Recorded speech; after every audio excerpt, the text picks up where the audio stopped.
with you all again this evening, because this is the second book launch that I've spoken at for Professor Mutambara in a very short space of time. In fact, I was joking with him before we started, saying that clearly there's some competition, because I wrote one book in 2016, a big, thick, 700-page book, and not to be unduly competed with, he then produced this, and now he's just gone so far ahead of me, producing countless books that I'm just left gasping in the dust in his wake. But my opening remark is to congratulate him. Having worked closely with my good friend for several decades now, I'm aware of his towering intellect. Almost an unparalleled intellect in our country. And often people with intellects like that go to the West and they focus on issues that deal with the West and not with concerns that consume us. And yet Professor Mutambara is one of those people with a deep passion for his home, for Zimbabwe, for Southern Africa and for Africa.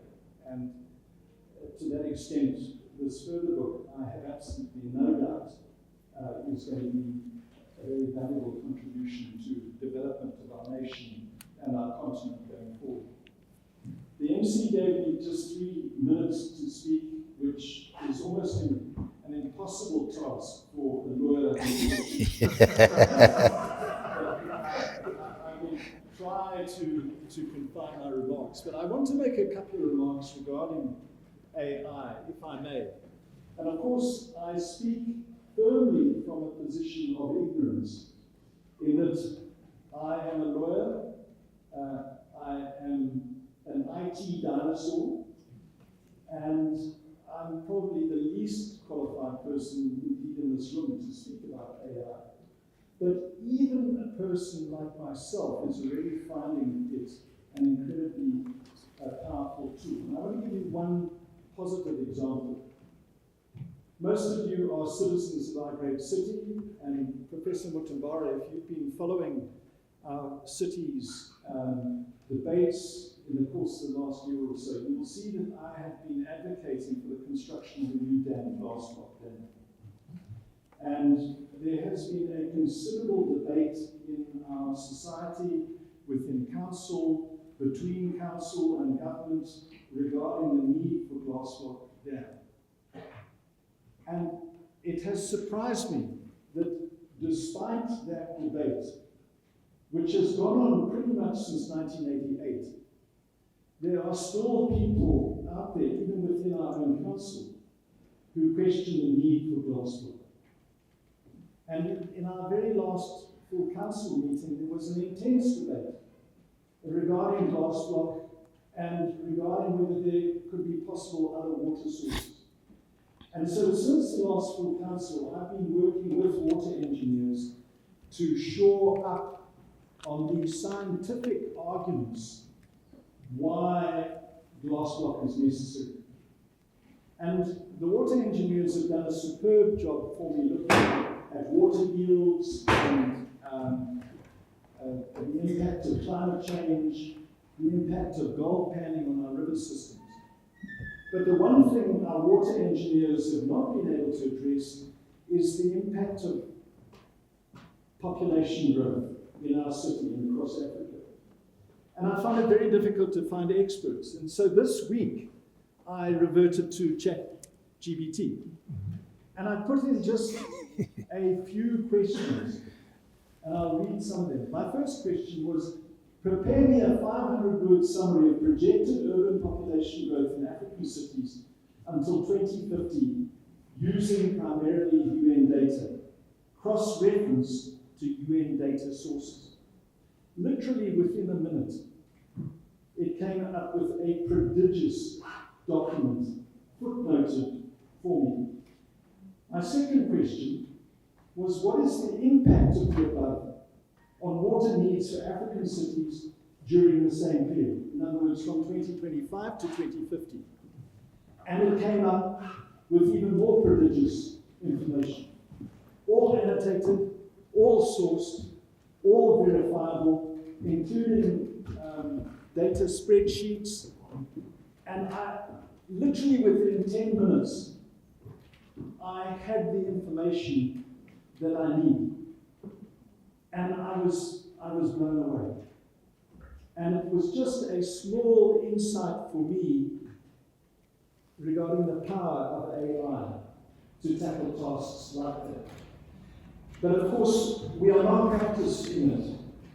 And we do not know how to use it to good effect. And to that extent, I have absolutely no doubt that this book is coming at a critical time. My 3 minutes are well over. I want to end with one word of caution. I'm going to use the legal profession to illustrate that word of caution.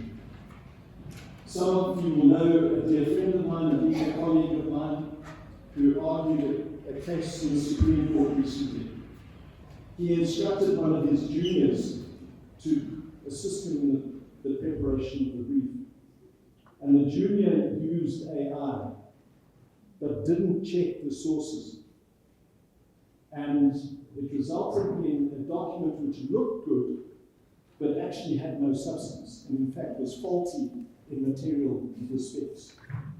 And that illustrates the shortcomings of AI, and I have absolutely no doubt is another reason why this book is needed. I need to end on a humorous note. I was going through the book, and at page 261, I think that there's another illustration of the shortcoming of AI, because the map there indicates that there's been a bloodless coup d'etat of Zimbabwe over Zambia, because we've gone back to virtual federation. And I cannot believe that Professor Mutambara would have produced a map like that. It may have been AI. We'll definitely have a little about it. But in my short reading of this, I have no doubt that it's going to be a valuable contribution to our nation. And I hope that, Professor Mutambara, you might consider helping the city of Bulawayo how we can practically use AI to achieve some of our developmental goals in the city. But I know I speak on behalf of all our residents here in our city when I say that we are immensely proud of you, proud of your contribution to our debate in our nation, and delighted that you've come to our city to launch your book. Thank you. Thank you very much.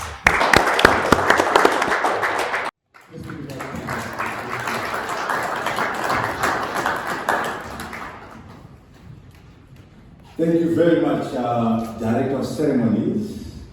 Thank you very much, Bulawayo, the City of Kings and Queens. Thank you very much, Mayor David Coulters.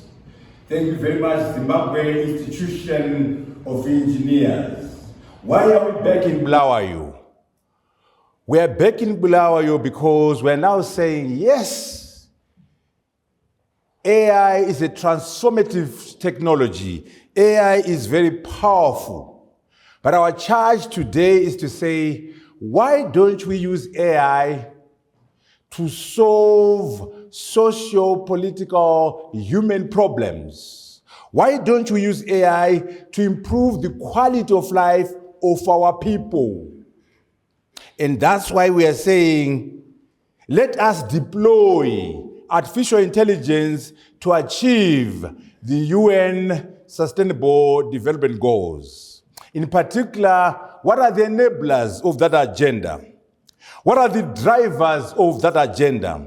What strategic framework can we put in place so that we can say we are using AI to improve the quality of life of our people across the world? That is the book we're launching today in Bulawayo, the City of Queens and Kings. What are we saying? We are saying that we must link AI to human development. We are saying that we must use AI to drive human development and preserve the planet. That is the mandate, that is the agenda of this book, to link artificial intelligence to human development, to use artificial intelligence to drive human development and preserve the planet, people and planet. What do we mean by sustainable development? We must get our definitions correct. What we are saying in terms of sustainable development is that we must balance economic growth, social inclusion, and environmental protection to ensure a prosperous future for all. A balance of economic growth, social inclusion, and the environment to ensure a prosperous future for everyone across the world. We must ensure that the needs of the present are met without compromising the ability of future generations to meet their own needs. If we do this, we have sustainable development. In terms of framing, we are dealing with people, prosperity, partnerships, peace, and planet. Right in the middle, we have sustainable development. But you see, it's not a very innocuous subject. It has got its own discontents, its own critiques, its own challenges. Some people are not very happy about this notion of sustainable development, in particular the way it is interpreted or used. For example, in this book, we are emphasizing this one. Sustainable development can be an end in itself. Sustainable development must deliver socio-economic transformation. If there's no socio-economic transformation, you don't have sustainable development. It must deliver in terms of improving the quality of life of the people. It must improve the lives of Africans. It must improve the lives of the people from the global south. It must improve the quality of life of people across the world. Sustainable development must produce inclusive economic growth and shared prosperity. Look at that one very carefully. The Americans don't have it. Their economic growth in America is not shared. In Europe, it's not shared. Maybe the Scandinavian countries. So we are very ambitious, and we are learning from America, but we're also challenging America to say, with all those ghettos, young black males in prison, parole, or probation in America, your growth is not inclusive. We want inclusive economic growth. We want shared prosperity. We are also challenging the issue of the green agenda in climate change to say, let us be very careful to make sure we carry everyone with us. A starving peasant cannot have a green agenda. Someone starving will eat grass and cause deforestation. It's not fair to expect a starving peasant to have a green agenda. A person who's never experienced electricity, never seen an electric bulb, cannot condemn fossil fuels. They can't join you in your war against coal, in your war against oil, because they've never seen an electric bulb. What are we saying, Mayor David quoted? Yes to energy transition, but we must also address energy poverty. In Africa, in the global south, the issue of energy poverty is our primary problem. Yes, it would be nice if we can solve energy poverty using green energy, address energy poverty using renewable energy, but fundamentally, we have a duty and obligation to address energy poverty in Zimbabwe, in Africa, and in the global south. We are saying the energy transition must be just. The energy transition must be anchored on poor people's terms. Sometimes when they talk climate change, sometimes when they talk sustainable development, they overlook these factors because they don't know what you mean by energy poverty. They don't know what you mean when you say there's a woman in Totito who has never seen an electric bulb. They say no. Even load shedding. When you say we're having load shedding, you mean you switch off the power? Well, why do you do that? You and I, you know what load shedding is, but some they cannot get it. You actually 4 hours no electricity. Why? These are our problems as Zimbabwe, as South Africa. We must, yes, do the energy transition, but on our terms. Here's an interesting one from President Museveni. He says, I've never seen sustainable pregnancy. His argument is that what we call sustainable development is actually sustainable underdevelopment. He argues that when you are pregnant, the baby must be born, grow into a teenager, and become an adult. In other words, the same argument which we put across that sustainable development must deliver. We cannot have sustainable pregnancy forever. The woman will die and the baby will die if we don't have the giving of birth. That baby must be born, grow into a teenager, and become an adult. What are the UN SDGs? These are 17 goals for the people, 17 goals for the planet. Remember, we are talking about solving the problems of people, improving their quality of life, and preserving the planet. 17 interconnected goals adopted by the UN in 2015 as part of the 2030 Agenda for Sustainable Development. Again, emphasis economic, social, and environmental. A comprehensive framework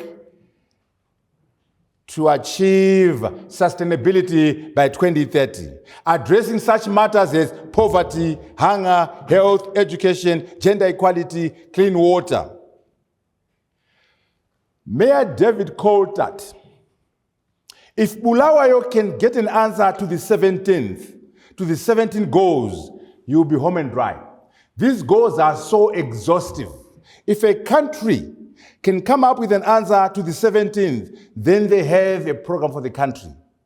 No poverty, zero hunger, good health and well-being, quality education, gender equality, clean water and sanitation, affordable and clean energy, decent work and economic growth, industry, innovation and infrastructure, reducing inequalities, sustainable cities and communities, responsible consumption and production, climate action, life below the water, life above land, peace, justice, and strong institutions. Number 16, governance, accountability, transparency, free and fair elections, no corruption. Under number 16, partnerships for the goals. Any government, any city council, any city father, if they can come up with an answer to the 17th, their job is half done. For those running political parties who aspire to be in office, if you can get an answer to the 17 goals, you have your manifesto. That's why we decided to say, look, if we want to link AI to development, if we want to use AI to solve human problems, let us start with SDGs and ask ourselves, what is going on around the SDGs? What can we do in general to achieve them? Then we zero in and say, how about technology in general? Mobile telephony, renewable energy, blockchain, and then specifically AI. So in the book, we go from 1 to 17 and advance ideas of achieving 1, 2, up to 17. That is what we do in this book. You can break these goals into 3. Social inclusion, environmental, economic growth. They're very related, but you can subjectively put them into 3 categories. And number 1 is that social inclusion. People, how can we have hunger in the year 2025? Poverty is a choice for humanity. Clean energy, zero hunger, gender equality. So if we can do this, we can resolve matters affecting the majority of our people. And remember, they're interconnected. They affect each other. 13 and 17 affect all of them. And then you must understand how when you affect one, you can also link it to the other one. So in the book, we understand and analyze the interconnectedness of the goals, and also how can use AI to do that. And remember, measurement. That which is measured gets done. If you can't measure it, you can't manage it. So we are pushing for a measurement framework for the SDGs. 17 goals. 169 targets, sub goals, which are sub goals, 232 indicators, the measurements, and how many countries? 195. Normally we talk about 193, Engineer Makurani, but they're actually 195 if we put in Vatican City and Palestine. And of course, right now with what's going on in Gaza, how can they achieve SDGs when there's genocide going on in Gaza? So we are saying we can use AI to keep track of the goals, to analyze the goals across the 17 goals, 169 targets, 232 indicators, 195 countries. The Secretary General of the UN can have a dashboard. He can just press on Zimbabwe and then the answers come out. A country like Zimbabwe, cabinet can press a button and be able to analyze. We can use AI to do measurement for SDGs. That's what we're pushing for in this book. What do we mean by target? What do we mean by indicator? For example, you can say by target, by 2030, eradicate extreme poverty for all people everywhere, measured as people living on less than $1.90. That's your target.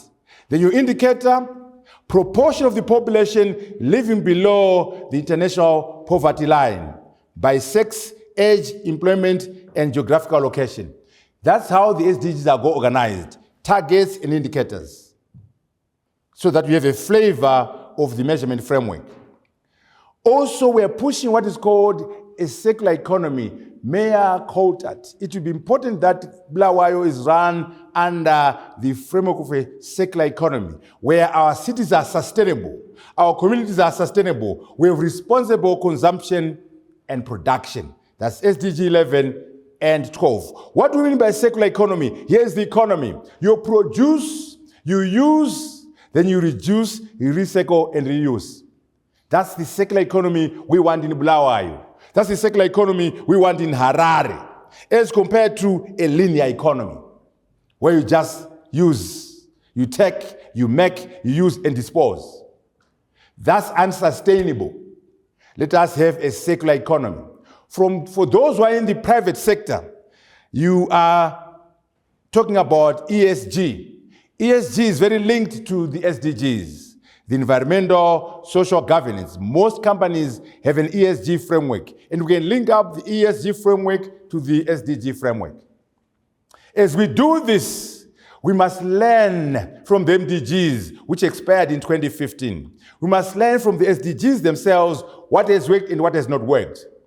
We must also look at performance in the global north versus performance in the global south. There are differences, and we explore that in the book. Okay? Now, here's the question. The year is 2025. 5 years to go. Engineer Mabena, we have 5 years to go to the expiration of the SDGs. Where are we in the year 2025? What is the state of play in terms of the SDGs in the year 2025? How are we doing? We are failing. Dr. Jojo, we are failing. Like your physics students who fail a lot. 35%. Mayor David quoted, humanity is failing. We're at 35% as a people, as humanity. In fact, we're being generous to ourselves. It's actually 18%. On track, it's 18%. Moderate progress, 17%. Then we combine them to say 35%. We're trying to be nice to ourselves. We're doing very badly in the year 2025. That's the report coming from the UN. This year's report. We are in trouble. We have 5 years to go. At the moment, we're scoring 35%. This is the motivation behind my book, to say what can we do in the next 5 years to improve that number? And in my book, I don't take AI as a silver bullet. I first look at the challenges. Why are we failing? I address that. Then I say, what are the general interventions? Forget AI, just general interventions. Financing, collaboration, accountability, transparency. I look at that. Then I say, okay, can we use some technology? Mobile telephony, mobile banking, blockchain, renewable energy, and so on and so forth. And I make proposals. Then I say, now AI. Can I use AI to get SDG 1, 2, up to 17? That is the framework of the book. Because of this problem of failing. Here's the SG, the Secretary General speaking, Guterres. With just 5 years to reach the Sustainable Development Goals, we need to shift into overdrive. He's looking at that 35% and he's worried. We just 5 years to reach the Sustainable Development Goals, we need to shift into overdrive. I don't know what he means, but I want to help him by my book. I'm saying, let us deploy artificial intelligence to achieve the SDGs as one way of getting into overdrive. As we do this, let's just summarize a bit this thing called AI. What do we mean by AI? It's about development and deployment of a computer system or machine that can perform tasks requiring human-like intelligence, such as learning, such as problem solving, such as decision making. If we can have those three things in a robot, in a computer system, we have an AI. ChatGPT 5, Grok 4, Meta AI, Copilot. They learn, they solve problems, they make decisions. That's AI. In terms of classification, we start with the simplest, single task AI, the basic. Then we go to agentic, it gets more complicated. Generative, that's what you all know. ChatGPT 5, Gemini, Grok, those are what we call generative AI systems, creating new knowledge, creating new pictures, new videos, new diagrams. That one is what has taken the world by storm in the past 2-3 years, generative AI. Major driver. Then we get to AGI, artificial general intelligence. That's harder. We've not achieved it. We are saying getting a computer system or machine that will exhibit all human cognitive capabilities, all of them, just like you do, in a machine. We've not achieved it. It's called AGI. Reasoning, problem solving, creativity, and social skills. That's what's called artificial general intelligence, work in progress, not yet achieved. Even more complex, superintelligence, or what is called singularity. This is when we have now Mayor David Coulthard, a computer system or machine which surpasses human intelligence across all domains: reasoning, problem solving, creativity, and social skills, outperforming the brightest person in every intellectual task. In terms of IQ, smarter than Einstein, smarter than Newton, smarter than Elon Musk. We are not there yet, but we are on our way, leading to rapid AI self-improvement and unpredictable outcomes. As we embrace AI for SDGs, we must know that there are dangers. Yes, let us concentrate on improving our quality of life, but we must know the dangers and maybe even use some of these things for human development, but you must know the extreme cases. For example, we are not doing very well on AGI because we don't know enough about the brain. There are ethical and philosophical issues. There are structural and functional differences. These are the problems we are facing. Intentionality, we are saying that, can we build a machine that has intention? In other words, that will defy the coder and say, I know you've asked me to do this, I won't do it because I don't want. Just like you defy your boss sometimes. Intentionality in a machine.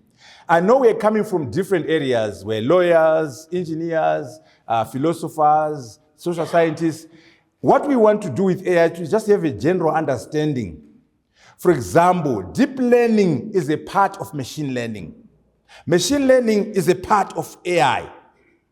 So, for example, you can't say, at NAST, we are doing AI and machine learning. No, you can't say that. It's like saying, I'm going to Zimbabwe and Bulawayo. No. I'm going to Zimbabwe, in particular, Bulawayo, because Bulawayo is in Zimbabwe. So we're doing AI at NAST, in particular, machine learning, because machine learning is part of AI. We are doing machine learning at Solus University, in particular, deep learning. So you must understand the relatedness of things so that we can speak intelligently. Now, when we say revolution, people mean revolution in every respect. The AI revolution. Last year, 2 Nobel Prizes were engineered by AI. 2. The Nobel Prize in Physics was from AI. The Nobel Prize in Chemistry from AI. That's how revolutionary AI is. John Hopfield and Geoffrey Hinton got the Nobel Prize for Physics last year for foundational contribution to machine learning and neural networks. And in particular, Geoffrey Hinton is what is called the father of AI. He's the person behind backpropagation in deep learning. So not only is AI causing waves in research, in publications, it's causing waves in terms of physics, chemistry, and science. In chemistry, David Becker and Dennis, they got their award because of the work that AlphaFold is going through at Google. This is a revolution, and you are familiar with ChatGPT and all these methods and so on. An interesting one recent, and by the way, these things are moving so fast. In fact, I have to change my slides every 10 days. I have to change my slides. Grok 4. And by the way, David, the trick about AI is don't use one. If you really want to use it, and you want to make sure that you don't get hallucinations and fictitious references, you use Grok 4, use ChatGPT 5, use Meta AI, use Pilot. So somehow, you make sure they compete and you get the right answer. This one is very interesting because it came out and it's very powerful. Now, why is it, what we say it is powerful? Engineer Mabena, we have a new examination called Humanities Last Exam. I know you love exams, grade 7 exams, Form 2 exams, Form 4 exams, Form 6 examinations and Africans go together. So we got one for you. It's called Humanities Last Exam. The way we craft this one, David, we take PhD level questions in 1,000 fields: law, physics, sociology, geography, medicine, vet science, and hopefully Ndebele and Shona. PhD level questions, we feed them into this machine. And the answers, we go to 1,000 experts in Shona, in Ndebele, in psychology, sociology, in law, and get the answers and put them into the machine. So guess what? When we give a human being this exam, your smartest professor from MIT, from UZ, from NAST will score 3%. You know why? They could be an expert in physics. They'll score 0 in sociology, 0 in law, 0 in vet science. The vet scientist will score well in vet science and 0 elsewhere. It's PhD level questions. The smartest person in the world, right now with an IQ of 276, which is huge, they are obtaining between 3% and 5% in this examination, Humanities Last Exam. Well, what's happening with the machines? How are the machines doing? 44%. Grok 4 scored 44%. So we are saying, in one measure, we know intelligence is more than an exam. We know that. But in one measure of intelligence, which is examination, which we love so much, Africans, in that field of the exam, grade 7 exam, Form 2 exam, Form 4 exam, Form 6 and university, in that category of intelligence, examination, the machine is 10 times smarter than the smartest person. I say this to say, when we say superintelligence, we are not dreaming, it's almost here. We're not there yet, but given that in terms of exams, examinations, the machine is 10 times smarter. than the smartest person, it means that. Now, I'm doing this in my book to say, okay, why don't you use superintelligence to solve poverty? Why don't we use this ability to solve hunger? Not to build weapons or to make money. Make some money, but why can't some people somewhere use this technology to solve world problems? And by the way, don't get too worried about machines replacing you. The future belongs to what we call human augmentation. The machine and the person working together. That's the future. Human augmentation. Not the human being being replaced, but you working together. For example, a doctor. In terms of diagnosis, a human doctor cannot compete with a machine. You know why? If the machine would put the knowledge of 1,000 experts from all over the world, 1,000 experts, we get their wisdom, we put them into the machine to do diagnosis. There's no human expert who can compete with 1,000 experts. But guess what? You go there, you are sick, you're worried, and the machine does the diagnosis. It says, yes, you are sick, you are very sick, you have stage 4 cancer, you are going to die in 2 weeks' time, go home and pack up your bags. Because AI has no emotions. It will be just give it to you, stage 4 cancer, 2 weeks to go home and pack. But if you have that information given to a human doctor, the human doctor will say to you, I think we have some issues. Why don't you go home, come together with your spouse, and we discuss your situation? See, the robot can't do that. But when you combine the human doctor and the machine, you get a better doctor. So the challenge for you is, how do I become a better student because of AI? How do I become a better teacher because of AI? How do I become a better farmer because of AI? Human augmentation should be our challenge and our aspiration. To use AI to become better professionals. To use AI to solve poverty and hunger. Okay? ChatGPT 5 came out. To the lawyers, I'm sorry that you had hallucinations and you had trouble in the courts. But now these guys are claiming that in ChatGPT 5, we've reduced hallucinations and increased the accuracy. But really, it's a question of what the prompts you give it. Like David explained the way he used it. If you give it one disinformation, use sites from UN, if you are very prescriptive in the message you give to the machine, it makes less errors. So you need to know how to ask the machine. And as I said earlier on, use several of them. Yes, there are dangers. I want to make sure that I underscore that. Bias, data security, job displacement, ethical matters, bad actors. You and I mean well. What if I'm a thief? What if I'm a warmonger?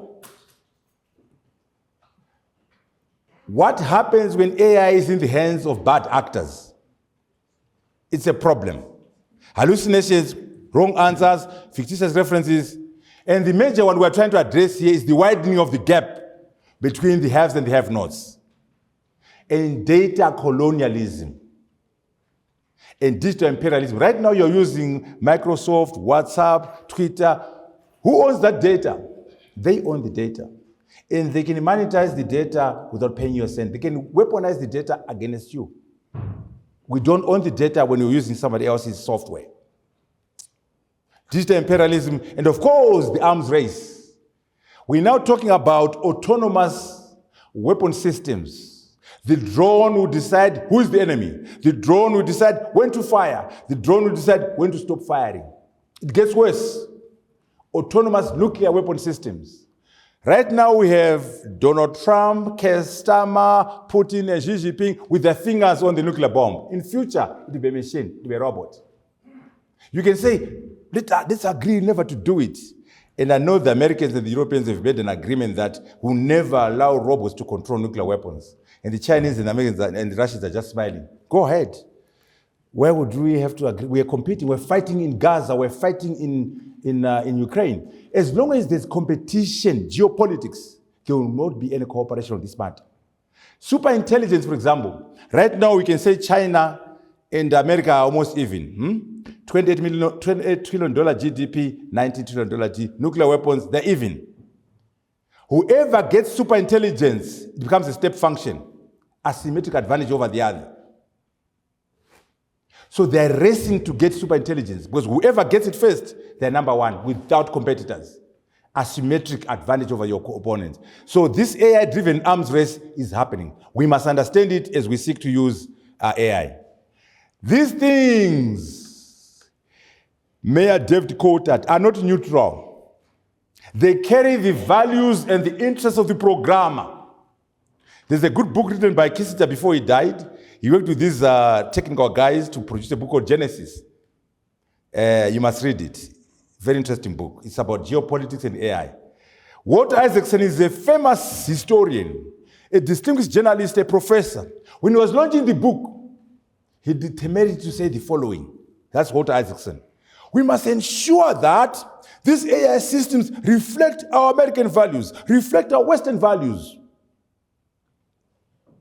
and not those of the Chinese. So when you use ChatGPT, when you use Grok 4, when you use Gemini, when you use Meta AI, when you use Copilot, remember, the programmer has interests. The programmer has values, which are not your values. And you can see he's talking about the Chinese. He's not talking about Africans, because you're not doing anything. You don't matter. He didn't say not to those of the Africans, because we're not writing anything. So they are concerned about the Chinese. I say this to say we are going to embrace AI. We're going to use AI to drive development, to achieve the SDGs. But we must be aware that we must also produce AI for it to be useful to us. If we just use other people's AI, we are in trouble, because the AI might be suboptimal or even destructive.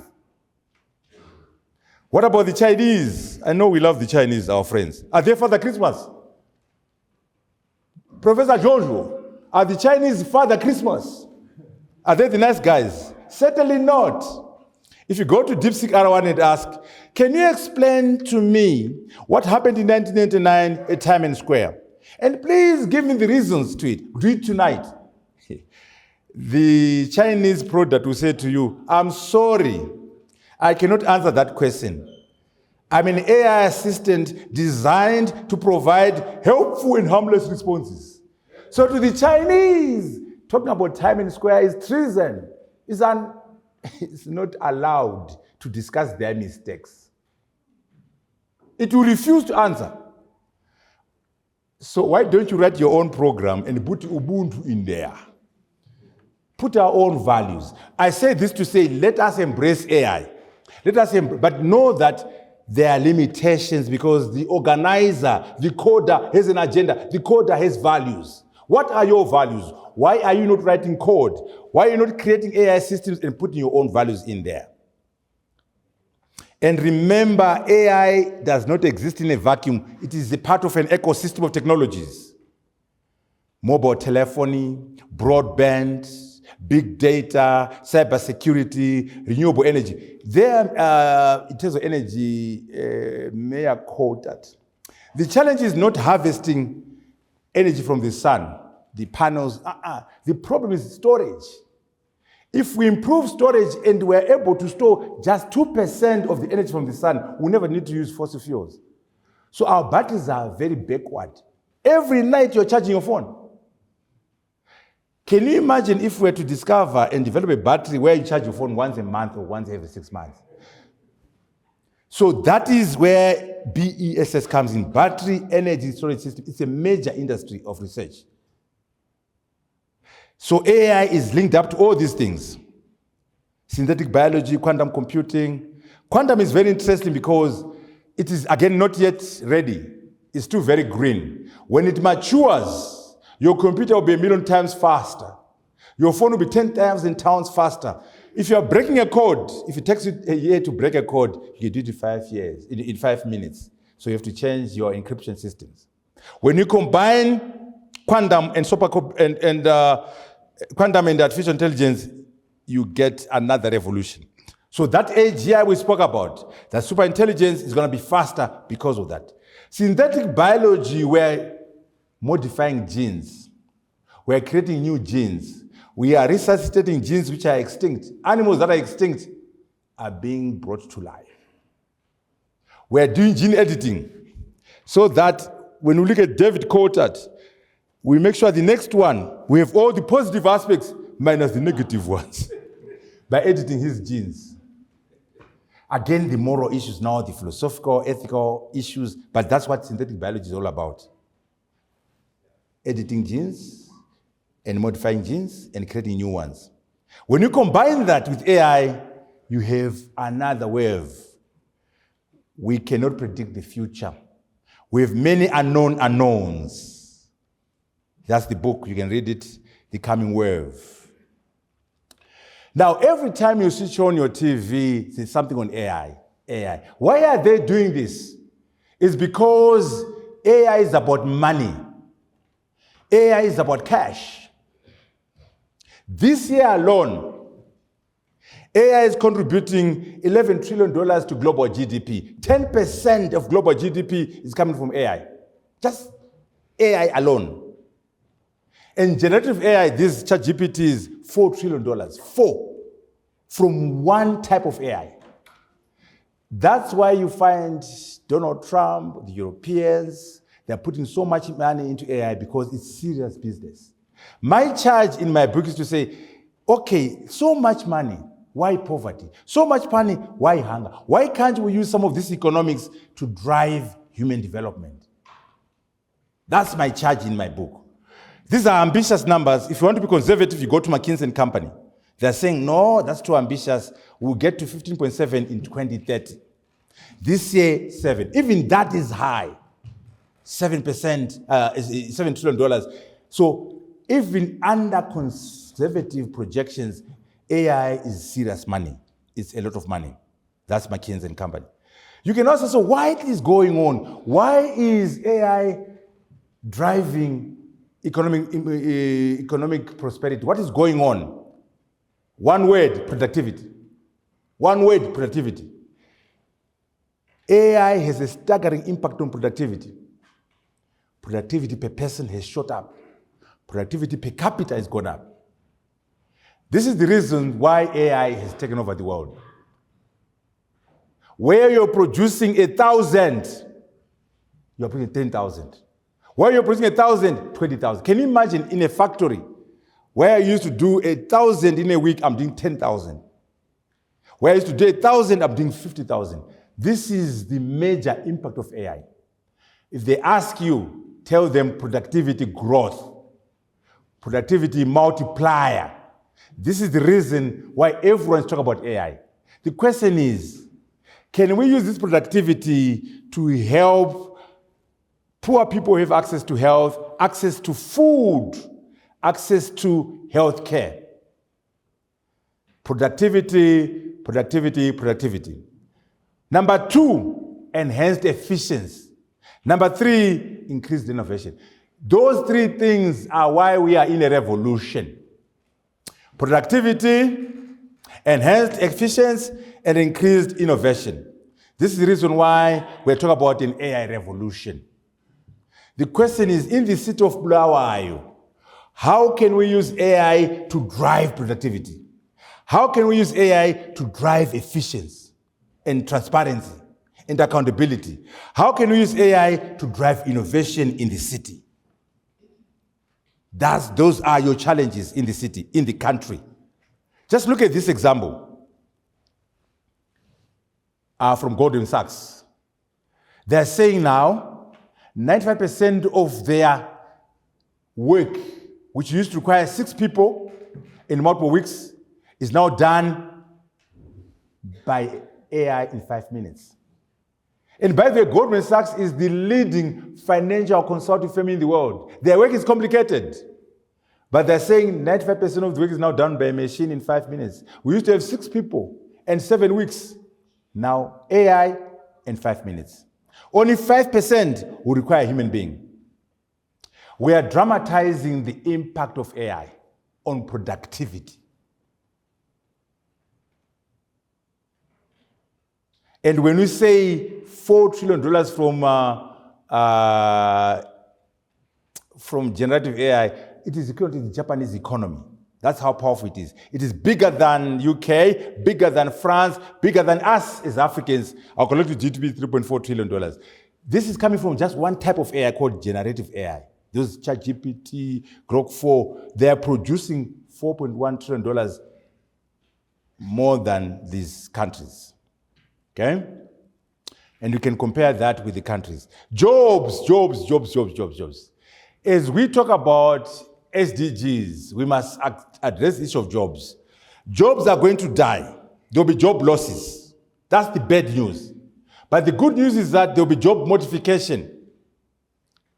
Where your job does not die, it's modified. But more significantly, and even better news, there will be the creation of new jobs. What we need to do in the city of Bulawayo, in Zimbabwe, in Africa, we must reskill the job losers. We must reskill and prepare for the modified jobs. We must have new skills, capabilities, and competencies to take advantage of the new jobs. New skills, new capabilities, and new competencies to take advantage of new jobs. How are we creating new skills in Bulawayo? How are we creating new capabilities in the city? And of course, continuous reskilling and education as AI evolves. What is your task as mayor? What is your task as a government? What is your task as president? What is your task as Minister of Labor? The job equation. We must make sure that the new jobs plus the modified jobs are much, much more than the destroyed jobs. If we don't do this, Mayor, AI is going to create unemployment. We must make sure our new jobs plus our modified jobs are much, much more than those destroyed. That job equation must be satisfied by lawmakers, by policymakers, by industry, ZNCC. In America, they might do it. In China, but if we're not careful in Africa, our equation will be the other way around. The new jobs plus the modified jobs will be less than the destroyed jobs, then we're in trouble. But don't lie to each other and tell each other false stories. Look at this one here. You're trying to comfort the horse where the tractor came through. You won't lose your job to a tractor, but to a horse who learns how to drive a tractor. But how many horses learn how to drive a tractor? So when we find the solutions, let's make sure that we're not selling each other falsehoods. There's no horse that learned to drive a tractor. The tractor took over, the horse was given another job. What are the new jobs? Data scientists, machine learning engineers, AI domain experts. These are the new jobs. How many of these jobs are we producing at NAST, at Solus University, at UZ, at HIT? An AI prompt engineer, a professional who specializes in designing, crafting, and optimizing prompts for AI models, particularly LLMs. This is a different kind of engineer. Meta software engineer, Discord manager. David and the lawyers here, the law society is here. We want what we call smart contract lawyers. A specialist lawyer who can ensure that an agreement made in the metaverse is encoded in the blockchain layer used for the transaction. Now, Professor Maduku, Professor Guseni have no capacity to produce a smart contract lawyer. We need new teachers.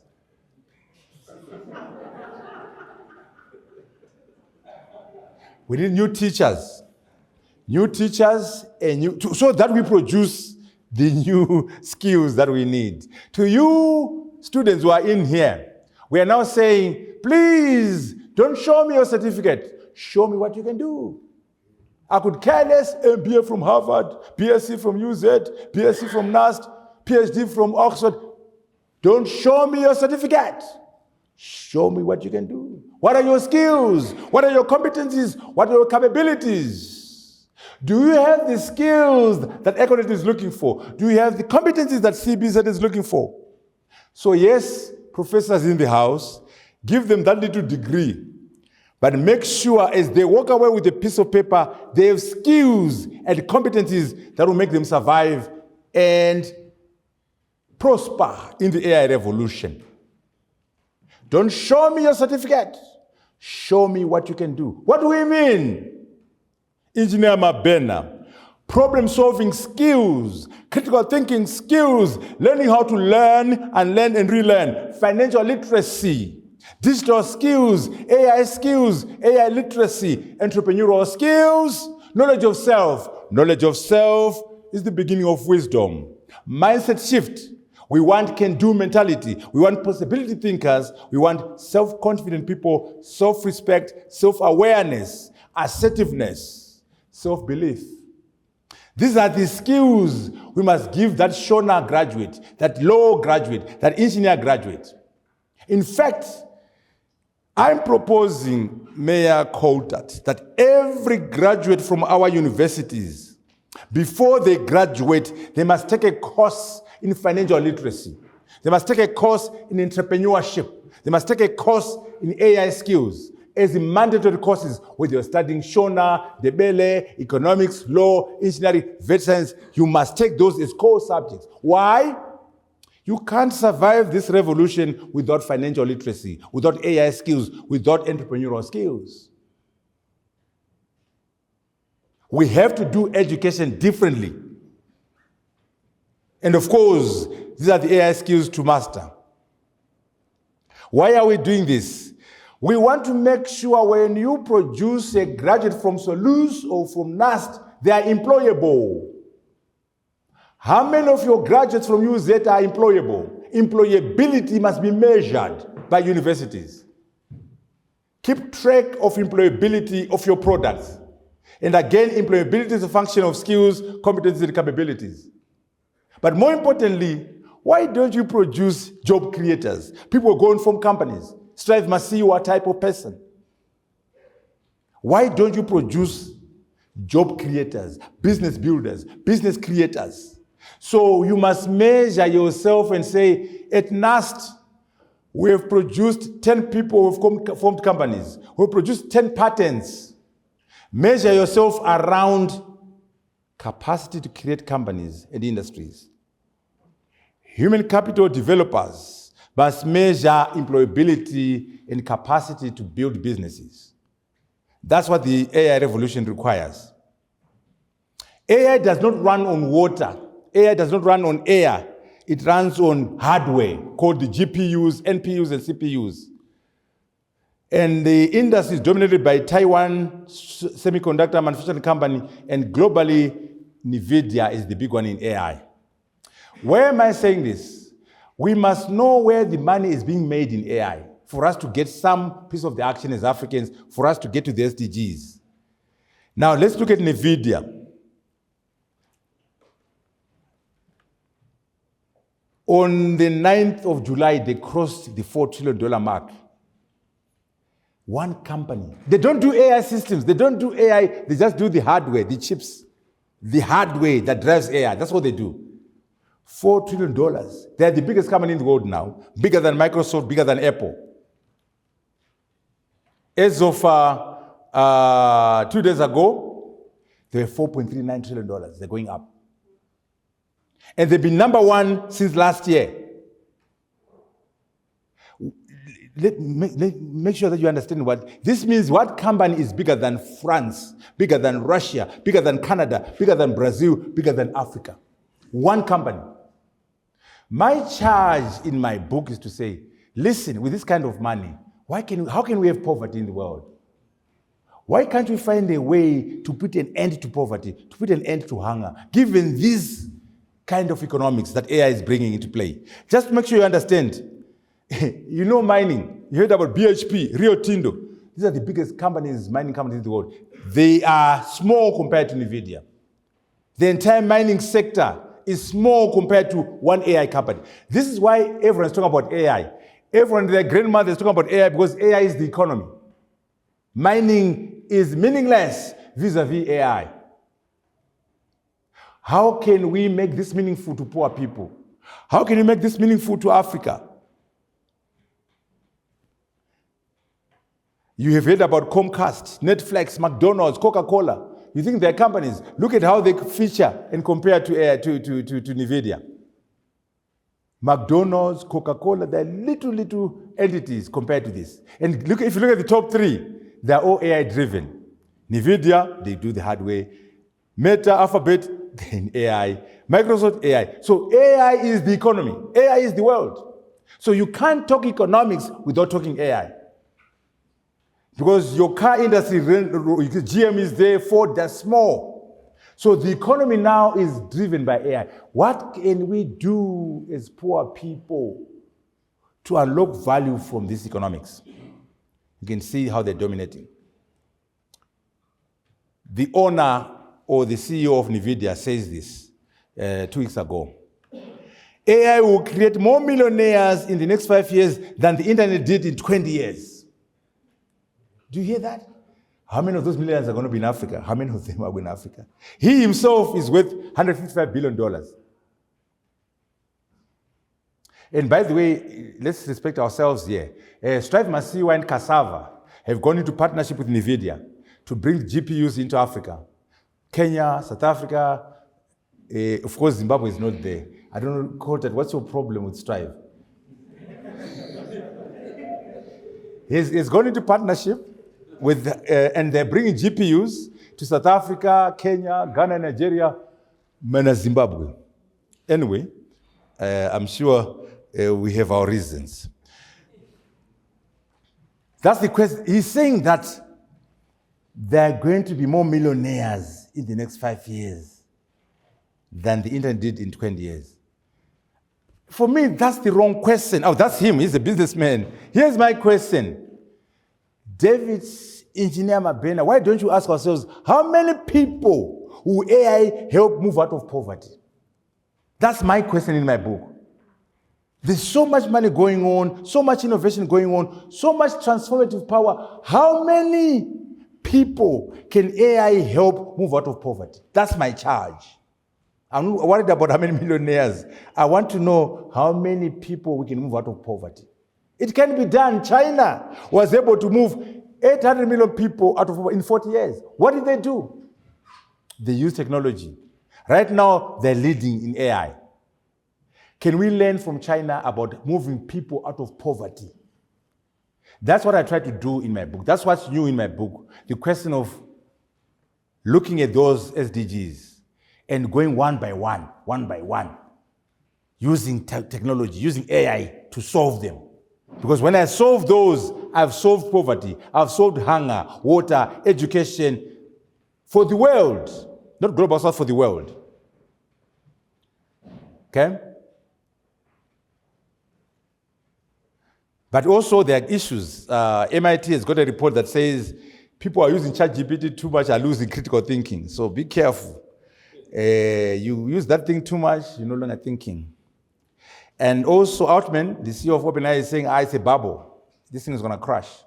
So there are mixed messages. He's saying that investors are overexcited. It's a bubble. But anyway, we want to address poverty. We want to address SDGs. 3 things we must do. Number 1, let us use AI. Even if it's coming from Silicon Valley or Japan, if it works for us, let us use it. But more importantly, we must build our own AI systems. Let's empower young people to create AI systems. Let us not only be consumers of AI, let us be creators of AI. That's our second mandate. The third one, the hardware. Engineer Mabena, these GPUs, CPUs are using our minerals, critical minerals. They're using our rare earth minerals. Globally, Africa controls 35% of critical minerals. But we're selling them raw platinum, raw lithium, raw rare earth. Why don't we build the batteries in Zimbabwe with China as partners? Why don't you build these GPUs in Africa? Because that's where the minerals are. So we need to participate in the hardware by leveraging our minerals, by working together. You saw Trump talking to Rwanda and DRC. We should not do that. We must go as Africa. 1.4 billion people with a collective GDP of $3.4 trillion. If you were to approach Trump, he likes deals, right? He said, hey, come, I'm the African. I speak on behalf of 1.4 billion people. Behind me, I have a GDP of $3.4 trillion. I also have all these minerals, diamonds and gold are under me. You get a better deal. But we never do that. We go Rwanda, Zimbabwe, Let us work together as the continent. They will listen because we have them. Even the Chinese don't want us to be united. They want us to deal as individuals. Let us increase our sake of control. We have many concerns, but our sake of control is very small. Let's expand that blue. Let's expand it. But as we do this, let us not put the cart before the horse. We must build awareness. We must build infrastructure, connectivity, speed of connectivity. Energy. Without energy, we can't do AI. Without digital infrastructure, there's no AI. Without data, there's no AI. Without compute resources, there's no AI. Without money. Those AIs, you say ChatGPT, they put in $200 million to produce one product. They have a company with 200 PhDs to do an LLM. They need so much energy. Some companies now have their own nuclear power plants to produce electricity required for AI. So energy is critical, money is critical, talent is critical. The Americans are producing 100,000 engineers a year. The Chinese, 1.4 million engineers a year. We must build on this. We must work on governance of AI. The lawyers are here. Regulations, AI ecosystem, mindset, and basic education and literacy. Just to dramatize energy, look at the Chinese. Why can't we learn from the Chinese on how to produce energy? Without enough energy, we are joking about AI. What am I saying? Look at us. Our demand is 2,200. We're only producing 1,600. There's a deficit of 600. That's why we do load shedding. South Africa, deficit. Zambia, deficit. We must close this if we're going to be able to play in that gap must be closed. That gap must be closed. That gap must be closed. Just to dramatize the importance of energy. If data centers were a country, if you take all the data centers in the world as a country, they will be only number 4 after China, US, and India in terms of their demands on energy in 2030. Right now they're down there and after Germany, but in 2030, data centers globally, if you put them as a country, they'll be number 4 in the world. We are dramatizing the importance of energy in AI. Without energy, there's no AI. Without data, there's no AI. But lest we forget that we have to do other things. You can't AI your way out of everything. The basics, Zimbabwe. We need effective and good country governance, David. We need accountability and transparency. The usual stuff. We need to eliminate corruption. We need to deepen democratic practice. Yes, we need free and fair elections. We need a shared economic vision, a shared strategy, a shared implementation matrix. We must design and build things. We are consuming what we don't produce. We are saying as we embrace AI for the SDGs, don't forget the fundamentals. You can't AI your way out of corruption. You can't steal elections and hope that AI will save you. The foundation must be solid. AI is not a silver bullet. We must understand why we're failing on the AI SDGs and think about the broad, summarize the content of the book, and then we look at technology, but you get to look at that later on. That's what we're talking about. In terms of organizing countries, we need in every country the AI vision, the AI strategy, and the implementation matrix for AI. We do that at SADC at the continental level. The 3 levels, country, region, and continent must talk to each other. That's what you need to do. And as I finish now, I want just to show you in other people's voices what AI is doing in agriculture. If your farm looks like a sci-fi movie, you're in the future of agriculture. The AI in agriculture market is booming, going from $1.7 billion in 2023 to nearly $9 billion. Drones. Drones are everywhere in agriculture, for spreading, for sowing, for it's a major application of AI in agriculture, drones. A lot of people in the agriculture industry, growers, ranchers, academics, to bring about better, faster, and healthier workflows and yields, not to mention costs. Unfortunately, the same drone is in Gaza. The same drone is in Ukraine, killing people. Technology is a double-edged sword. We are saying, let us concentrate on using drones in agriculture. But it's the same technology. Little is known about the event, except that Israel used the swarm attack to strike dozens of targets, together with other missiles and munitions.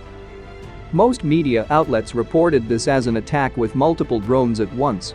But military experts believe that this was a true drone swarm attack, meaning that the drones communicated and collaborated in making collective decisions. Swarming. Drones in agriculture and also robotics, harvesting. Again, we go to weaponry. You know, this is the machine that bombed Iran. In that machine, there were two people, the pilot and the commander. 2.4 billion per plane. We are using 2.4 billion in one plane, and the plane is for killing people. We are saying in my book, why don't you take the 2.4 billion and invest in agriculture and solve poverty? In future, in that bomber, there will be no human being. It will be all AI. It's the most expensive warplane ever made. It's invisible to radar, and it can deliver a nuclear strike without being seen. This is the B-2 Ghost bomber, the crown jewel of U.S. air dominance. With a price tag of $2.4 billion each, it costs more than an aircraft carrier's fighter squadron. And it was built to do what no... Okay, let's go to the positive. Agriculture, mining. Mining, lots of applications in mining. We are a mining country. We are a mining continent. Let's use AI to create jobs and prosperity.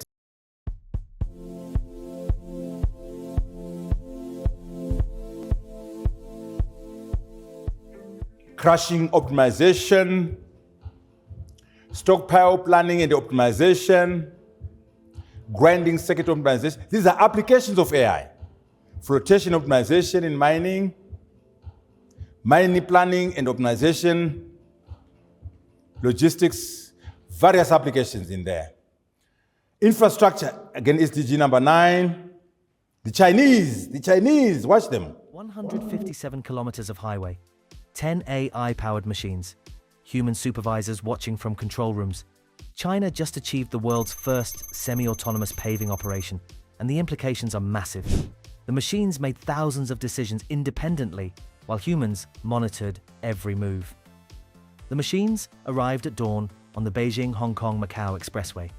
10 autonomous giants, each one equipped with artificial intelligence systems that would make most tech companies jealous.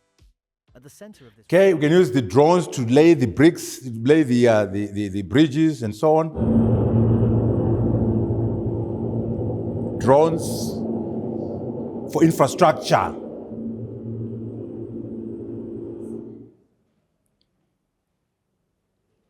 Energy is a very interesting one. As I said earlier on, AI demands lots of energy.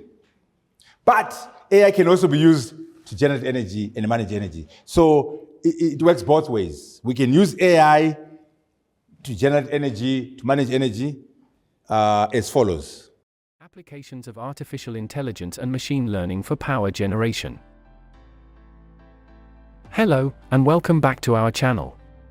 Today, we will discuss an exciting topic, applications of artificial intelligence and machine learning for power generation. With the world's increasing demand for energy, the power generation industry is constantly looking for innovative ways to improve efficiency, reduce costs, and minimize environmental impact. AI and machine learning are offering new possibilities to achieve these goals. AI and machine learning are revolutionizing the power generation industry by enabling advanced optimization techniques and predictive analytics. In this video, we will explore the sense of that. Then renewable energy. We can use AI to handle those windmills, solar, lots of applications of AI in renewable energy. Artificial intelligence is revolutionizing the renewable energy sector in incredible ways. Imagine using AI for predictive maintenance, analyzing data from wind turbines or solar panels to foresee issues before they happen, saving time and money. Then there's optimizing energy systems. AI algorithms can balance supply and demand in real time, making our grids smarter and more efficient. And when it comes to decision-making, AI can process vast amounts of data, helping... Okay, can use AI to clean up those panels using robots and AI. Artificial intelligence, AI and energy management. Can AI help us use energy more efficiently? Artificial intelligence is used in energy management systems to optimize consumption, predict demand, and integrate renewable energy sources more effectively. And then health, SDG number 3, so many applications there. I'll just rush through so you can have a sense. AI is transforming every aspect of healthcare. From guiding patients effortlessly through their appointments to creating more personalized, comfortable experiences. AI is reshaping care, capturing notes in real time so doctors can focus on their patients. SDG number 8, manufacturing. And giving them the insights they need to provide the best care.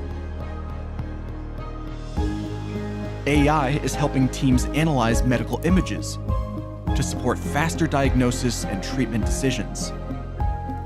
It's empowering doctors with superhuman capabilities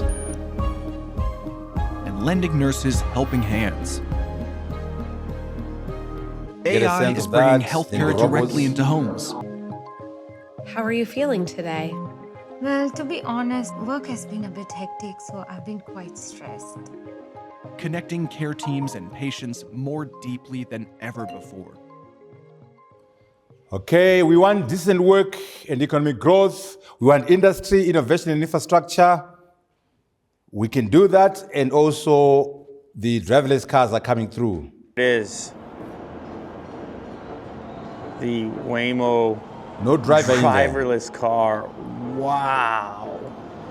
What a crazy futuristic looking deal. Now, this is based on an I-Pace. We obviously have tons of cameras as well. Ready for pickup. And I've got a button that says unlock. The door handles extend, open up. Cool. Good morning, Lewis. Good morning, Lewis. Wow. So then we've got this display here. We've also got some USB ports back here. You can see the driver's seat is pushed all the way forward because, well, you don't need room for a human driver. The vehicle is nicely appointed as well. We've got leather seats. Well, obviously it's an I-Pace, kind of ambient sound playing, which lets you know you're about to ride into the future. So let's go ahead and start this ride. Hello from Waymo. As we get going, just give us 1 minute to cover. Okay, you have a sense. Now, banking, I won't spend time on that. Application banking. Step into the future with generative AI in banking. 1. Personalized banking experiences. Think chatbots predicting your next purchase. 2. Fraud detection. Imagine AI spotting irregularities before you do. 3. Credit scoring. AI assessing your financial habits. 4. Algorithmic trading. AI making stock market predictions. 5. Risk management. AI analyzing market trends.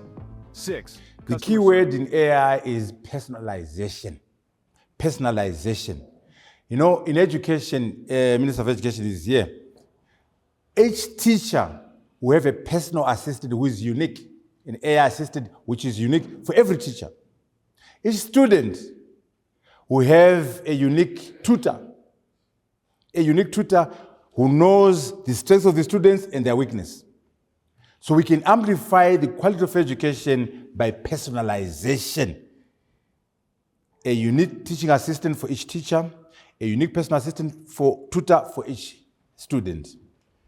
Even if you have 3 chemistry teachers, they have different assistants. Because one teacher might be very strong on organic chemistry, not so good on inorganic and physical. So the AI assistant will be tailored in a manner that they will address the strengths and the limitations of the teacher.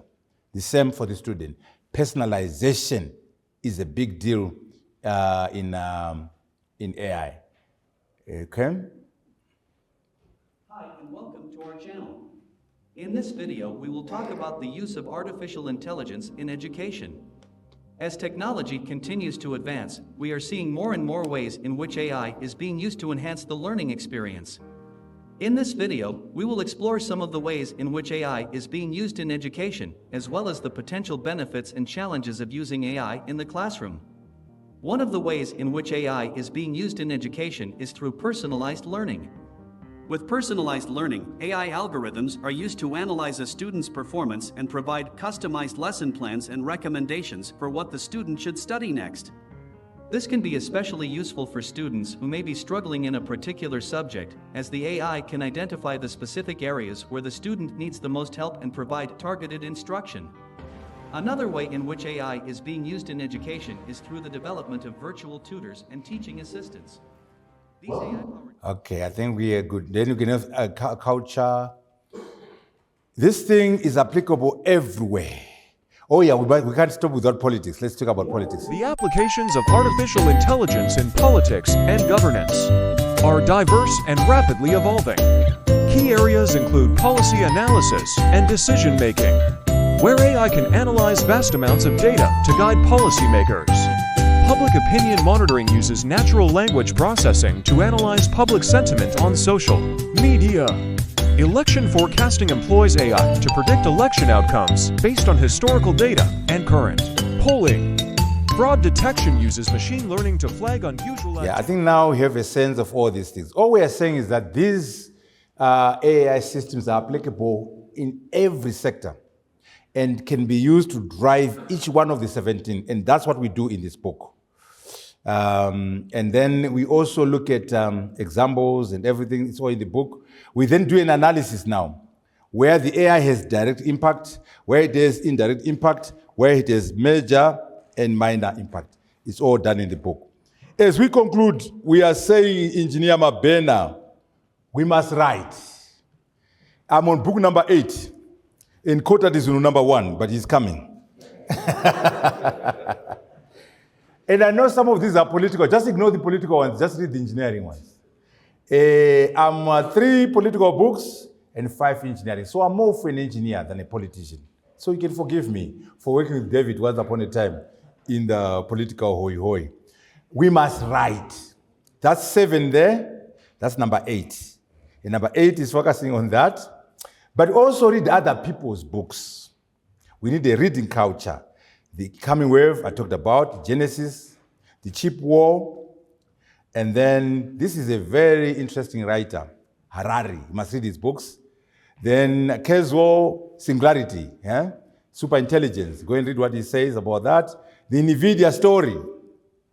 And by the way, now that I'm on NVIDIA, Jensen, the owner of this company, which is $4 trillion, he was addressing students at Stanford.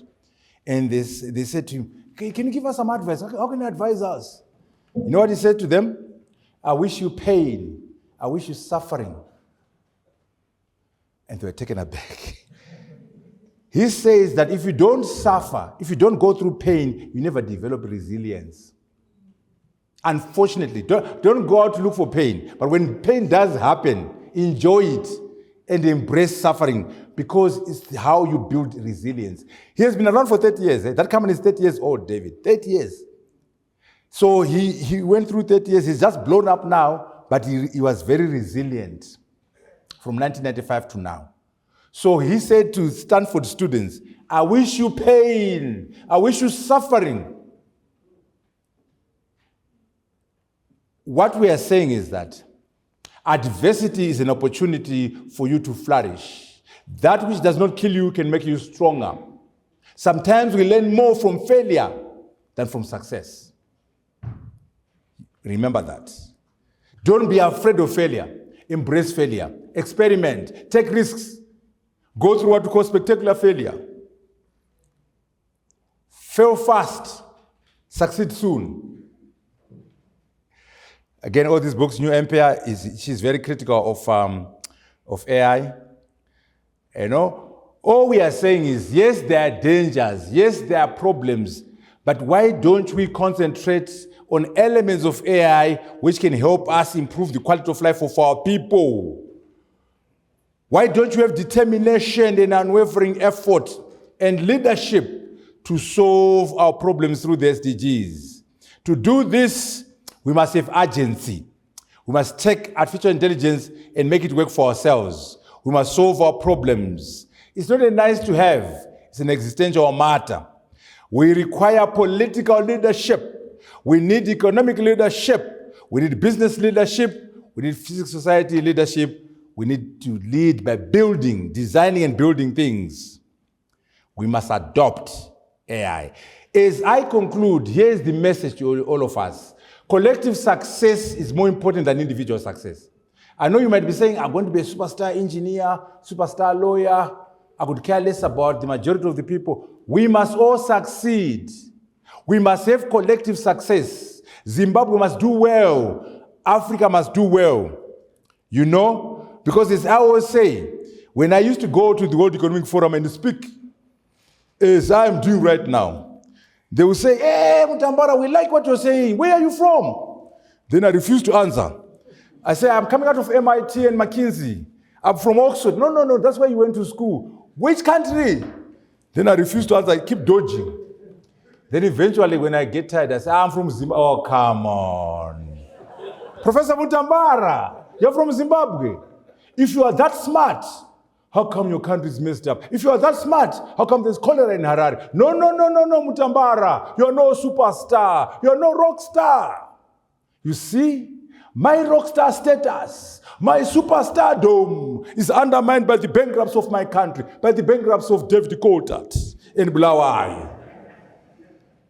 You will never be respected as a Zimbabwean until Zimbabwe is done well as a country. As an African, no one will respect you.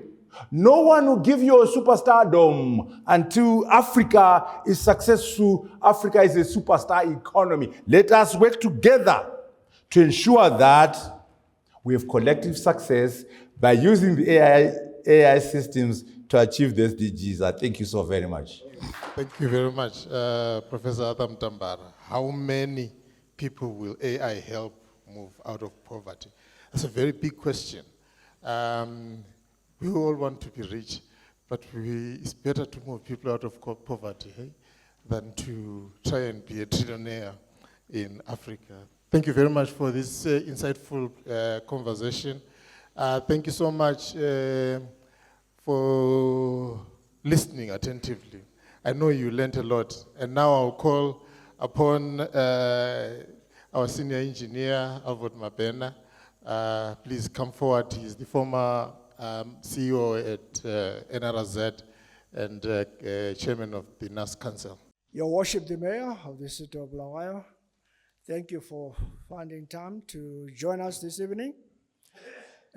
We are in this session today for the third time. I've been attending the previous two, and would like to congratulate Professor Mutambara for all the work that he has done.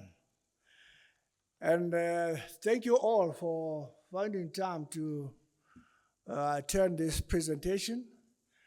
When I look around, I'm quite excited, and I'm so passionate about the future of our generations. I see our young people here who are or will be affected by all this that we're talking about. And at the end of the day, I was asking a professor here whether what we are talking about is engaging. Is everybody engaged? Because at the end of the day, it affects everybody here. It affects our future. Are we doing the right things? Have we got our hands on the deck, as it were, insofar as defining the future is concerned?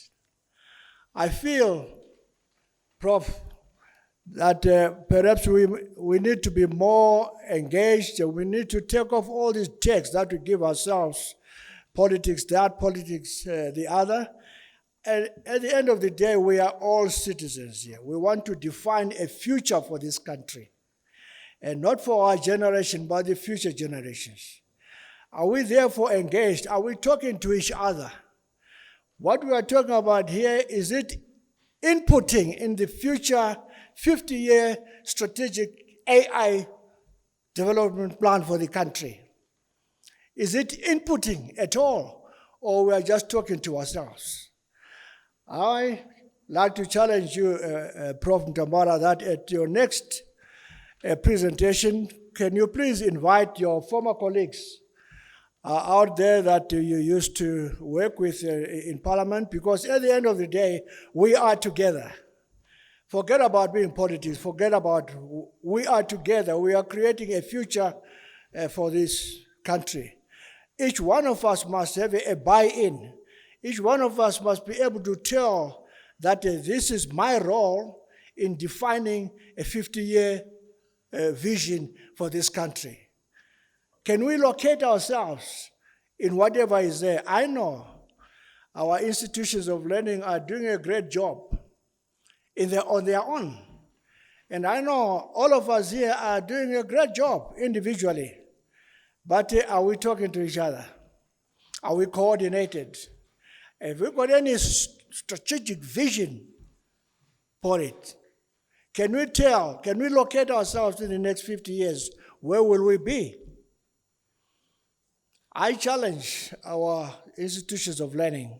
Why are we where we are today? Why do we hear about all these things from other countries? Why do those things not come from us here? What is missing? Why are we failing to be part of it? I ask. Professor Goruondo here, I'm sure you will answer those questions. Our young generations here are spending a lot of time studying, hoping that there is a future. But have we got a strategy for them in the long term? You said it very well, Prof, that as we grow up in the world of learning, I think this is a challenge for our young people. It is not enough to be just an engineer. It is not enough to be an accountant or a lawyer or a doctor in this world of today. It is not enough. And yet our young people spend years and years wanting to get that certificate, only to find that the world has moved on. That certificate is no longer relevant. So it is our challenge, I think, to locate everybody on the right path of international development so that we are part of it. Let's rise and get onto the pedestal of international players. Why can't we be like others? Can I ask Professor Goruondo, why? What is lacking? I really would have liked to ask your colleagues, Professor Mutambara, if they were here. We are all citizens here. We need to know exactly what is lacking, because we all want to be there. So I think we must soul search and make sure that we harness all the capacity that we've got. There's a tremendous amount of capacity that we've got in this room, in this country, but we're not harvesting it. And whose role is it? You talked about leadership. That is key. Somebody somewhere, or all of us, we need to harness that potential and put it on a path that will deliver the success of this country in the long term. We must make decisions that stand the test of time. Our generation must forget about ourselves. We are done. We've played our part, good or bad. But our passion, I think, is on our next generation. Can we really stand here confidently and tell ourselves, Prof, that we have done the best we can for our next generation? All these young people coming, once we are gone, will they find anything that we have done and left for them? You know the answer. But I think there's a lot that needs to be done. So, ladies and gentlemen, my take is our institutions of learning are doing a great job. Our leaders in business are doing a great job. Our professionals are doing a great job. But we need to realize all that potential by coordinating all these efforts so that at the end of the day, we can stand up and be counted on the national platform. It's painful to see what is being done in other countries, how successful they are. They are human beings like us. So, I think, Your Worship the Mayor, let's challenge ourselves well beyond our city, well beyond your so-called politics. Let's think national strategy, national vision, so that all this that we are talking about, it inputs into the national strategic plan, if there is one at all, insofar as AI is concerned. So, ladies and gentlemen, with those few words, let me once again thank you, Professor Mutambara, for assembling all these huge minds that are gathered here.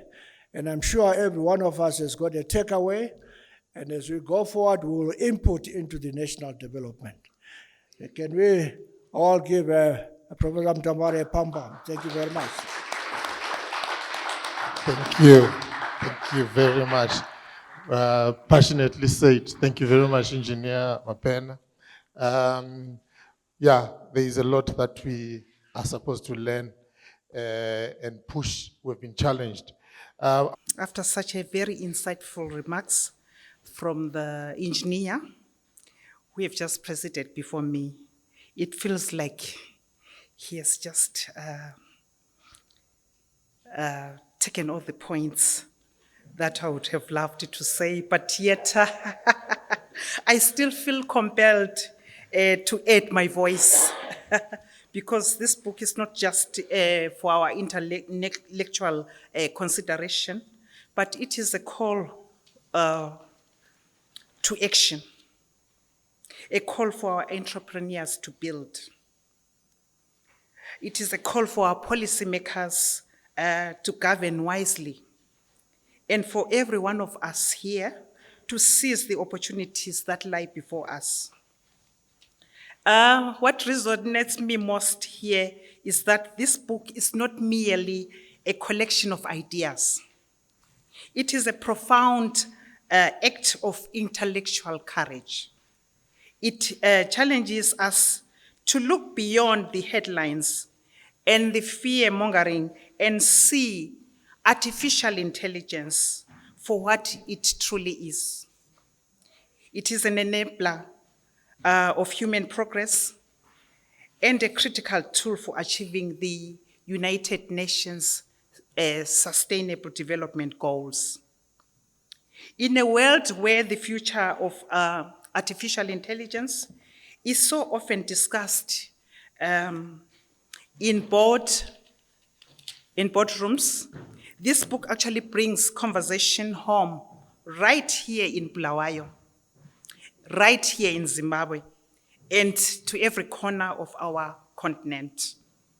Professor Mutambara has just acknowledged the very dangers of artificial intelligence, the digital imperialism and technological exclusion, but he refuses to let these fears paralyze us. Instead, he presents a bold, optimistic vision that it can be deployed on our terms to solve challenges that are related to poverty, to solve challenges that are related to hunger and health, as well as education, as articulated in the SDGs, from 1 to 4. He shows us how to democratize this technology and use it further to advance the 17 United Nations Sustainable Development Goals right here in Zimbabwe and across Africa. This book is actually a vital contribution to the global conversation. It's a reminder that the future is not something that happens to us. It's something that we build. And with this book as our guide, we have tools to build a future that is more just, a future that is more equitable and more prosperous for us. Professor Mutambara, thank you very much for this incredible gift. Your relentless determination and laser-like focus have created a work that will undoubtedly inspire a new generation to build a better future with artificial intelligence. Congratulations, Prof, and well done. Firstly, I would like to say it's very difficult to be an engineer because whichever platform you go to, you live with a lot of challenges on your plate. More so, coming from a higher education institution, you are expected to provide solutions. I would like at this point to congratulate Professor Arthur Mutambara, a fellow engineer, on the launch of his book, which is proffering some solutions or guidance into how artificial intelligence can be utilized in order to quickly provide solutions. So I trust as I go through the book, I will get the guidance on solving some of the challenges which Engineer Mabena has given me. But I will allude to some of them to say, why is it that we are where we are? We have a situation where the problems, we can narrate them quite easily, but why are we not getting solutions to those problems? Probably we're having a silo mentality, where someone is doing something very good in their own right, but not talking to the next person in the next silo. So destroying those silos would actually bring us all together to then work towards a common goal, a common purpose, which has been enshrined now in the SDGs. And the professor has highlighted how you can use or apply artificial intelligence in solving or providing solutions to all the sustainable development goals. The other problem which I've seen is I'm also passionate about artificial intelligence, but among ourselves there is denial to say this AI. We have got smartphones, we have got gadgets that have artificial intelligence. Your smartphone, what percentage of the functionality are you utilizing? If you take an audit of yourself, some could be using 0.2%, 1%, or some will be using it for, please call me back. So you need now to explore the artificial intelligence systems which are in your gadget and then utilize, if you come from 0.2% to 5%, make a target and see where you get at some point. That would actually assist you. As from the Zimbabwe Institution of Engineers, Professor Mutambara, we are grateful that you have launched this book. You said your 8th, probably I'll count your 5th book on engineering and particularly on artificial intelligence. Last time I remember you donated some books. At the National University of Science and Technology, we have a Professor Phineas Makurane Technovation Center, which is a software development center. It could be a launchpad where some of these AI tools can be tried and tested. It's not only for the students at NAST, it's also open to any other people who have innovations or ideas that need to be explored. Once again, I say congratulations, Makorokoto Amhlope. Prof, congratulations for an excellent book, which is a solution to many problems, especially for us people with disabilities. I shall be short and sweet like myself. We all know that the SDGs are all framed around inclusion and leaving no one behind.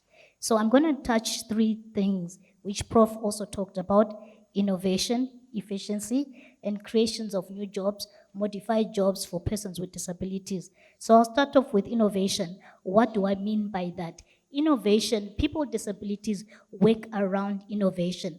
And my question is to engineers, what have you come out with for people with disabilities to make our lives better? I was stuck in ZESA went off, 4th floor, ZESA went off, and I couldn't get down. I became an engineer myself. I say to the guys, bring a chair, let me sit, and then you carry me down. Because I was not going to walk 4 floors down. Then I thought, imagine if we had people that would think if ZESA goes off, if there was someone with a disability, how was he or she going to get down? Good question. engineers.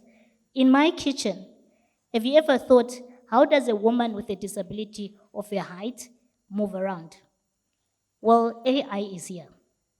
AI gives me solutions, and AI has answers to some of you researchers. If you just tap AI and say, give me an African woman with a disability in a wheelchair, poop, the picture comes out. But in the past, you would struggle to get a picture of someone with a disability. The only picture that you would get is of poverty. Do I look like it? Okay, so I will end there. I told you, short and sweet. So it's a gentle reminder that students think about disability, how to use AI to improve the lives of people with disabilities in Zimbabwe, not China, not England, not Australia, but in Zimbabwe. Thank you. Short and sweet like Soneni. Give a round of applause once again to Soneni. Yes, thank you very much. I will now call upon the lawyer. When you see me stand up, know that time is up. So I'll call Advocate Lison Ngube. He is the president of the Law Society of Zimbabwe. I'm here representing the Law Society of Zimbabwe, coming from this mother city of Bulawayo, the city of kings and queens. And the Honorable Professor is a man that we've worked together with. You remember very well in 2023, we did a winter school together for all lawyers in the country at Elephant Hills. He came and spoke passionately, the same way he spoke today about AI. And every time I hear him speak, I ask myself, how many of us are passionate about what we are, who we are, and what we should do? I remember at that conference, I highlighted that it was a 5-day conference. He came and spoke about AI. And instead of doing a keynote address and leaving, he was with us for the 5 days when we discussed everything else. Sitting in that room, you'd have thought the man was a lawyer. Because in each and every session that we had, he had contributions. One of the things he said, which I encourage all of us, especially the young people, is to develop a writing culture in Africa. Today we're here to witness a testament of an 8th book written by the good professor. I think we can give him a round of applause. Because of time, I had so much to say. Senator Coulter said it earlier. How do you give a lawyer 3 minutes? Honestly, Engineer Makurane, my proposition going forward, we're talking about matrices, is that we develop a time matrix for different people. But especially lawyers. But lawyers, and I will be punctual as well, because punctuality is the humbleness of princes. Lawyers are embracing AI. You spoke to us about the pitfalls, the dangers, we've seen them. I can tell you briefly that as a law society, we are currently developing guidelines for the use of AI because there are ethical considerations that relate to the use of AI. We embrace that AI is here to bring about innovation, and we are here as lawyers to say our role is to solve problems in society. And with AI, we are able to be innovative, we are able to be efficient, and we are able to deliver. Delivering what? Delivering solutions to socioeconomic problems bedeviling our people and our continents. Lawyers are there to bring about solutions, and we are saying AI is here to help us. And what are we saying? We are saying that as a collective, within our legal spaces, societal spaces, we are here to enhance and to assist our societies become a better people. As the Law Society of Zimbabwe, we are here to congratulate you for this major milestone. And our thrust and our commitment is that as a legal profession in Zimbabwe, we are not going to perambulate in the doldrums of insignificance and mediocrity because AI has come to help us all. I thank you. Thank you so much. You didn't, you did, you tried, you know. Well done. Please give a round of applause to Lison. He's a good friend of mine, so even if I pocket him, he won't sue. Yeah? All right, we have a young lady, Miss Namatai Munyuru. She's regional grantee liaison at DAI. Please, let's give a round of applause. I will introduce myself here as a young woman, a Gen Z woman for that matter. I was born in 1997, and this happens to be a significant year which came with strides in AI. In 1997, I'm also really happy to see a lot of young people in the audience. In 1997, we had the introduction of speech recognition. If you know Siri, Alexa, and sometimes the things that when you're speaking to the phone and you talk to it, the first idea started in 1997. In 1997, we also had programs that came with, if you're a gamer, you know that you can play with a machine. The first introduction to that came in 1997. As a result, if you come from that generation to this present time, you have no excuse whatsoever to not be included in these conversations that about AI generally.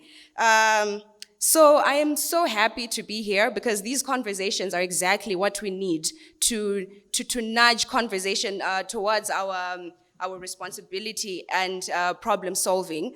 AI is not entirely limited to machines. There is more to it, and it is, again, popular that we have ChatGPT as the main anchor as young people, but we also need to realize that there are several layers to progress and development. My passionate is women and girls. I am really eager to know how then do we link this to young women in Bulawayo, young women in Matebeleland. Prof talked about the SDGs here, and all of them somehow, in a way, all directly linked to gender. How then do we direct this to make sure that the young woman in urban Matebeleland and rural Matebeleland is a beneficiary of this?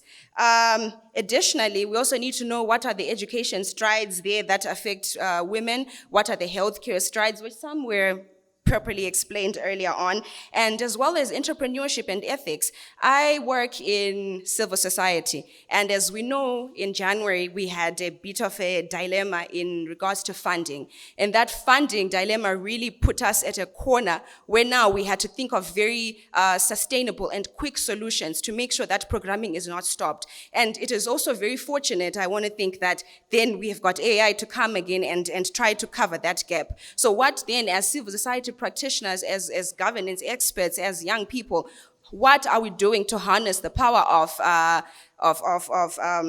AI to make sure that we cover these gaps that were taken away from funding? Honestly, I think it was a matter of time until we had to come with our own homegrown solutions to make sure that, we achieve SDGs. So I want to refer to a quote that Prof also mentioned when he said that it takes, I think he said something about how it will take 5 years to, the next 5 years will have more millionaires than the other 20 years that we've had in the past. And I want to give us that challenge that if in the corporate sector, in the billionaire world, that is possible, how is that then not possible for us as well in development, in civil society, in governance, to achieve the same? It may not be practical to get to SDG, to achieve all our SDGs by 2030, but we can definitely increase a stride from 35% to something that is more significant if we harness the power of AI. Thank you. And just to close off, just from a personal angle, I feel there's a lot to learn.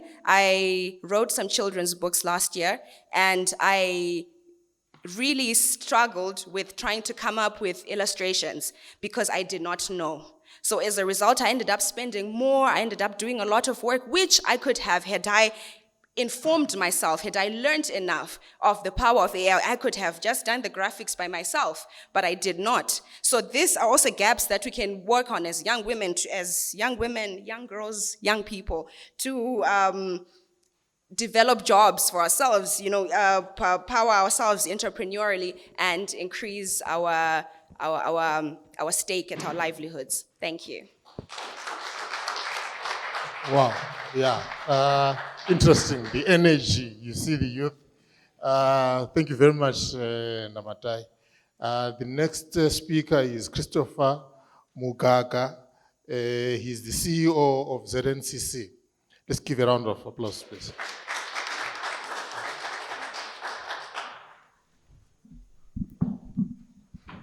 Yes, you need to continue clapping, until I'm comfortably at the end. Thank you so much, my brother. We met en route to Bulawayo this morning, when the same flight, and he asked me, "You're going to Bulawayo, what is happening there?" And I looked at him twice and I said, I'm coming to your book launch. So if he thought I was joking, I was not. I'd known Professor Guseni, if you know the passion he speaks about Guseni, as a politician, but when I heard AI is the subject, not that I fear politics. One day I think I'll be a good politician. But AI is a subject coming from industry you can't underestimate.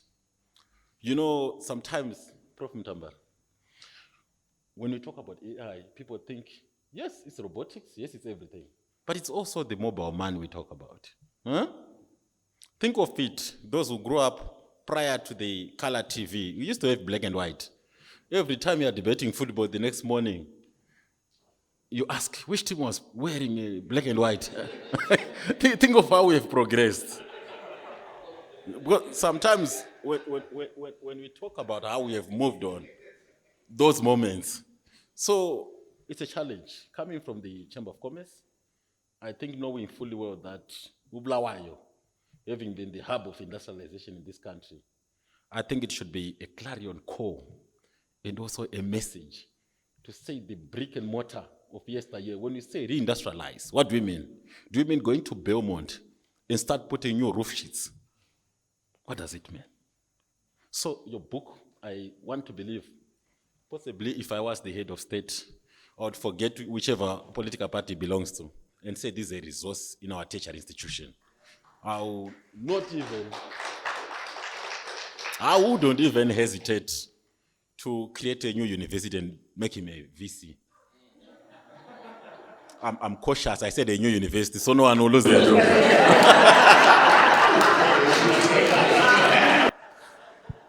Yes, because indeed, AI is the future.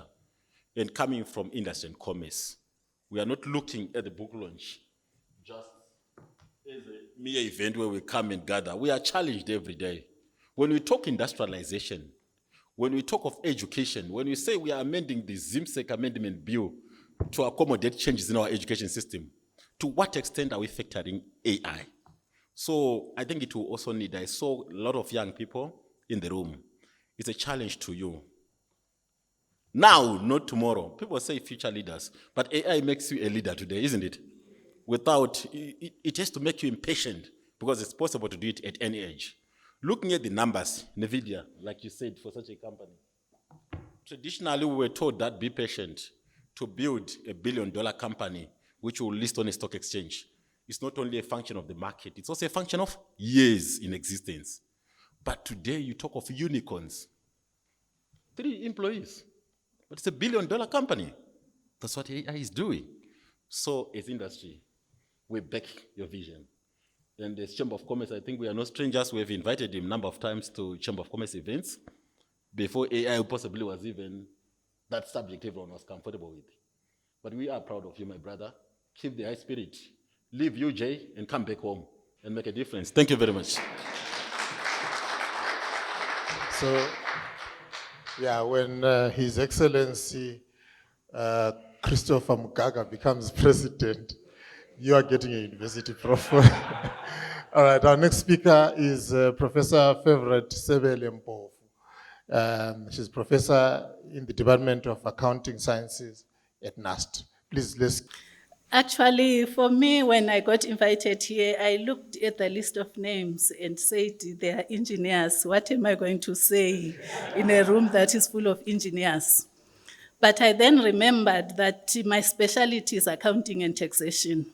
And as he was giving us insights here into how we can harness AI for sustainable development, what quickly came to my mind is domestic resource mobilization. The figures that he gave us of companies that have grown, those are resources, because for us to speak about the SDGs, there's no way we can speak about them without finance. How do we mobilize the resources to ensure that we have enough energy? How do we mobilize the resources to ensure that we do not imagine infrastructure into existence? We fund the infrastructure. And how do we then harness AI for effective resource mobilization?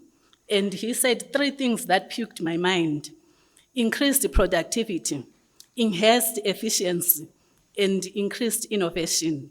I then said to my mind, how can we then ensure that AI is key in the way we mobilize our revenues? And what then also came to my mind as an accountant, I said transparency and accountability. How can we use AI to track how we use our resources? And I then laughed and said, if we could employ AI to ensure that we track our expenditure, we track our resources, perhaps we would have less noise about the expenditure on the Trabablas exchange that we see. So for me, and also as we then spoke about the dangers, what then came to my mind is the issues of bias in our algorithms. How do we ensure that they are not biased, they are inclusive, they do not heighten the inequalities that already exist in the Global South? And then I then looked at his book. A quote that interested me was the issue of the fact that the risks include your digital imperialism, data colonialism, technology exclusion. And I said, this is the reality of the Global South. How do we ensure that AI then works for us as the Global South? And then, to me, I then also remembered the current war on the tariffs that have been put on in terms of trade.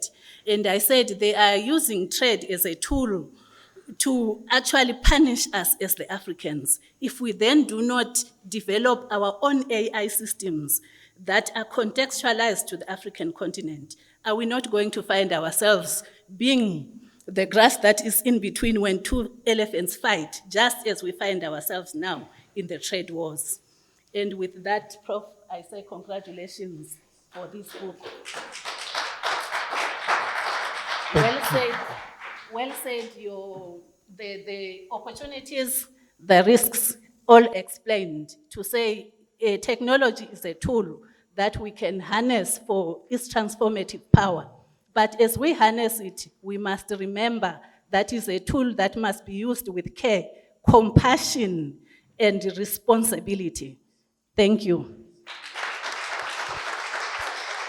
Wow, you invited a round of applause. Should I say a round of applause for you again? Thank you, thank you.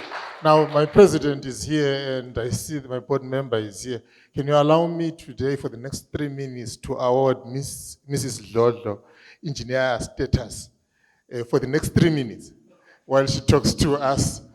She's attended 3 ZIE hosted events this year. Please, a round of applause to her.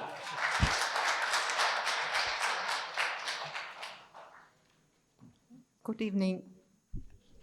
Good evening, ladies and gentlemen. Indeed, perhaps my qualification as a doctor, medical doctor, is the fact that I'm married to an engineer. Congratulations, Prof. Mutambara, for your book. I think all 8 books count, because I think it's the political sphere which makes the foundation for us to apply AI, for example, for the SDGs. If I heard correctly, there's still a 3rd book to come. Is it coming in 2025? Okay, next year, but probably in the near future. So we could say 2 books in 2025 you have developed and written and launched, published. Can I ask you, colleagues, ladies and gentlemen, friends, how many books have you read since January 2025? 1 book, 2 books, 5 books, 10 books? Okay, thank you. There are some very honest members, non-engineers here, who say perhaps none. So as we are promoting a writing culture, I would like to promote just very briefly also reading culture. I think it opens our horizons, it opens our minds, and it opens the world that surrounds us and takes us away from Bulawayo Club and Bulawayo and from Zimbabwe to the wider world. So I'm a medical practitioner. I focus on good health and well-being. But I can't help recognizing all the other 16 SDGs. And unfortunately, I have a feeling that the determinants of health lie very often within those other developmental goals. Rainy season is approaching, and I'm very sad to say that we have more cholera endemic cities in Zimbabwe now in 2025, 45 years after independence. We didn't have cholera epidemics in Budiriro, Zivaresekwa, etc., in 1980 when I had the pleasure to come to this country. I'm very pleased, the mayor has just left, but I'm very pleased that the water engineers are making the water or keeping the water that comes, at least from time to time, from our taps here in Bulawayo, safe to drink. That is a fantastic, I shouldn't say achievement, because it's not an achievement, it's a basic human right. Out of the 17 SDGs, when I looked at the list that you once more showed us, I would like to zoom at number 16. It was peace, justice, and strong institutions. I would like to offer my health SDG number 3 towards number 16, because that's the foundation again. Without peace, can there be development, progress, prosperity? Can we apply AI? No, we can't. Justice. If we have marginalized geographical areas, populations in any country, in any nation, in any part of the world, we cannot talk about development, progress, prosperity, or application of AI. And we need the strong institutions that are built on meritocracy, skills, and competencies. And I think that I heard many, many themes and words that resonated very well with some of the feelings that I would like to share with all of you tonight. So thank you very much once more. Congratulations. Let's write and let's read. Thank you. Thank you very much, Dr. Engineer Lolo. But now I have to withdraw my award.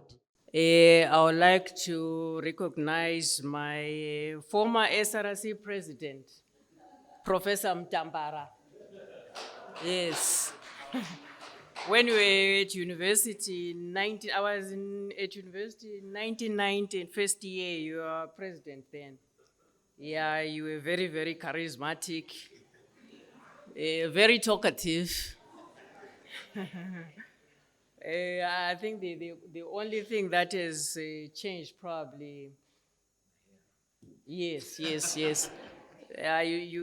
haven't gained weight. I think the weight is more or less the same. And I think in your presentation, you touched on a very important point about implementation of AI technologies or even innovation, isn't it? And you said, what is the challenge in the global south? What is the problem? As a lecturer in development studies, these are some of the issues that we address, obviously, in the discipline of development studies, to say that the agenda of development itself is not a homegrown, right? It is something that was birthed in 1949 by President Harry Truman when he became president in his inaugural speech. And on that very day, that is when the world was divided into two, the developed and underdeveloped. That's when the notion of development took root. And from then onwards, we also saw the birth of the aid industry worldwide. Before then, there wasn't anything like that. So my take on the issue, Prof, is that the very notion of development itself is an idea, it's an American idea. And subsequent to that, as you know, They were political advocates and ideological warriors of neoliberalism, obviously championed by the Washington Consensus, which is the consensus between the IMF, the World Bank, as well as the US Treasury. So throughout the world, they have been entrenching neoliberal ideas and driving the development agenda. And the problem with the UN is that it is largely funded by the USA. It's the major funder of development programs around the world, which is why there was a lot of coughing and sneezing when President Trump decided to cut funding and decided to dismantle US aid. So like you said, Prof, the MDGs, the Millennium Development Goals, which were the precursor to the SDGs, were not entirely successful. The world did not achieve, especially in the global south, much of the development goals and targets, isn't it? And like you said, we are now in 2025, and the aspiration of the SDGs is 5 years away. So where are we in terms of what we have achieved? What goals have we fulfilled? And what targets have we fulfilled? Isn't it? So we are not likely really to achieve much. So I think the challenge for me, you said, what is the challenge in the global south? The challenge is that in the global south, we are not innovators. We are not creators. We are consumers of technology, isn't it? We are followers, isn't it?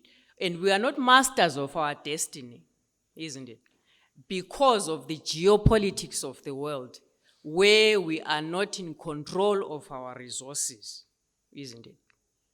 It's rich countries which are in control of our resources. There are lots of proxy wars that are fought, especially in countries that are rich in very strategic minerals, like the DRC, for instance. There are lots of proxy wars, and because of foreign interests that are involved in those wars, you find that those wars become very, very intractable, and they go on for sustained periods of time because these foreign actors will be looting in the chaos that will be ongoing in the war.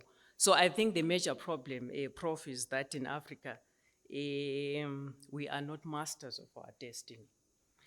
That then explains why our young people are not innovators, are not creators.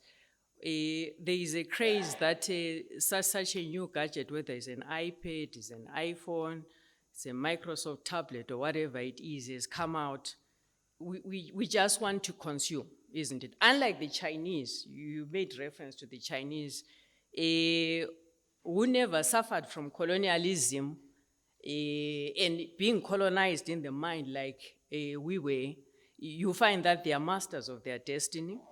They learn physics in their own languages. And by the way, Prof is an engineer, is a physicist. He used to work at NASA. Are you still in the board of the Oxford scholarships? There are lots of young people here, right? So if you want a scholarship to go to Oxford, after the meeting, you can talk to Prof.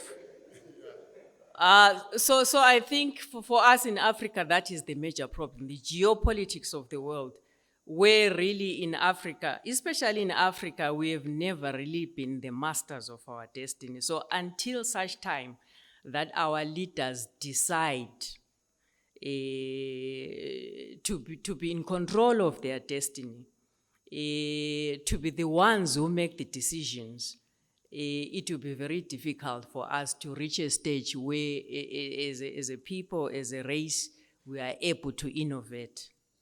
We are able to trust, to have confidence and trust in ourselves that we do not need hand-holding. We can do things ourselves. I think that is the challenge. And another big challenge, obviously, is lack of political will and issues of governance. I think we need to improve on those. And then another big thing, a big takeaway that I got from your presentation is that, and I'm glad that there is a Prof here, from the Prof VC of NAST, is that you recommended that universities across the country should introduce core compulsory courses across disciplines, and I think one of them is entrepreneurship. At LSU, we have already introduced it as a compulsory module. We also have peace and leadership as a compulsory module, but we don't have financial literacy, and we also don't have AI as a compulsory module. So congratulations, Prof. You used to be very energetic. I think you still have that energy, which is commendable, which is why you have now your 8th book, and you are moving obviously from physics and also developing a link with the humanities. Yeah, thank you very much, Prof. Congratulations for your book.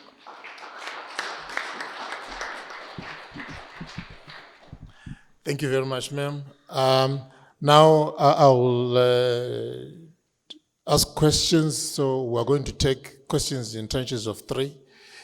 So we'll start with Engineer Catherine. There's another hand there. Congratulations, Prof, on publishing yet another book. I've got a quick question. How can young innovators who have got ideas move from having just ideas into competing with the real world, given that in our country, in our setup, there isn't much support in terms of financial support or support in terms of policies? I think for me to move from an idea into something that really solves the world, there's also the financial support that should come in, like what China does to its innovators. How can we move from ideas into a proper solution that solves the world? Prof, I've got a question and a comment. My question, just so we understand the importance of energy in this AI revolution, what could possibly happen if they say load shedding in quotation marks, the data centers that you mentioned around the world? What could possibly happen? What could go wrong? Or maybe there's a blackout there. Then my comment was on the idea that you placed that besides being consumers of AI, we also need to be creators of AI. I agree with you, looking at it in the context of Zimbabwe, where one day we wake up and we have got some driverless cars on our roads. Somehow we need to create AI so that we teach those cars to dodge potholes, and also to teach them what to do when they get to a police roadblock. Thank you. Okay, let's start with that last one. The lawyers are here. You know, we need to make sure that the law moves with technology. If you were to bring a driverless car to Zimbabwe, to Bulawayo, you can't use it. The law doesn't recognize a driverless car as a car.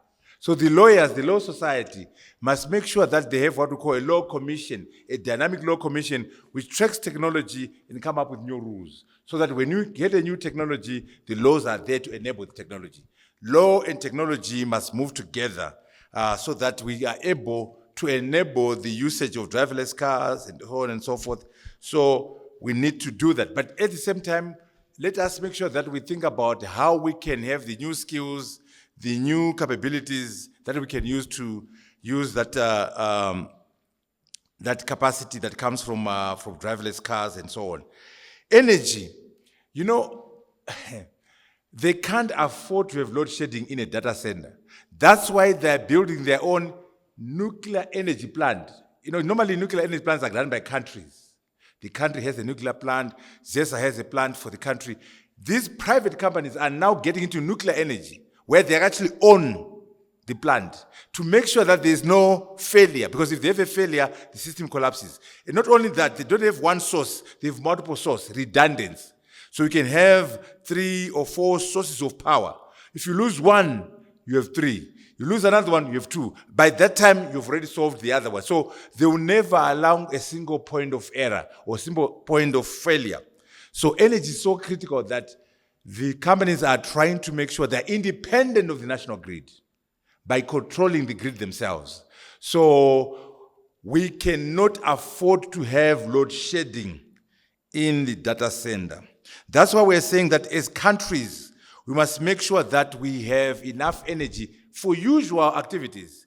More so now that we're talking about AI, we need even more energy to ensure that we can survive.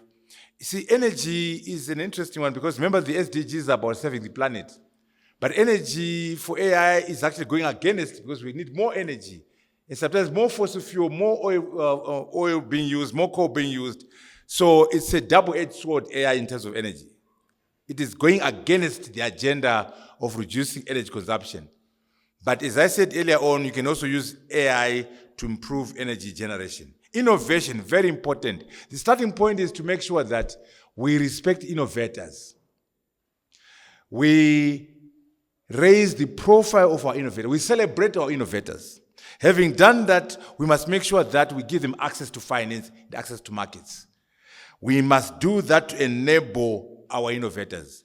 And also, don't pursue education as an end in itself.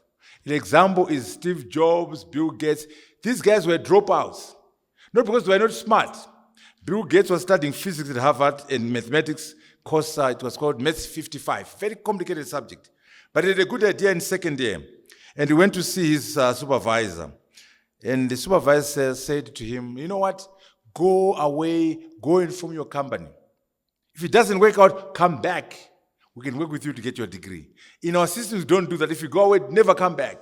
If you go away, discontinue, withdrawn. So what I'm saying is that our universities must be flexible enough to say, if the number one student in law, the number one student in physics has a good idea, let them go away and pursue their dream.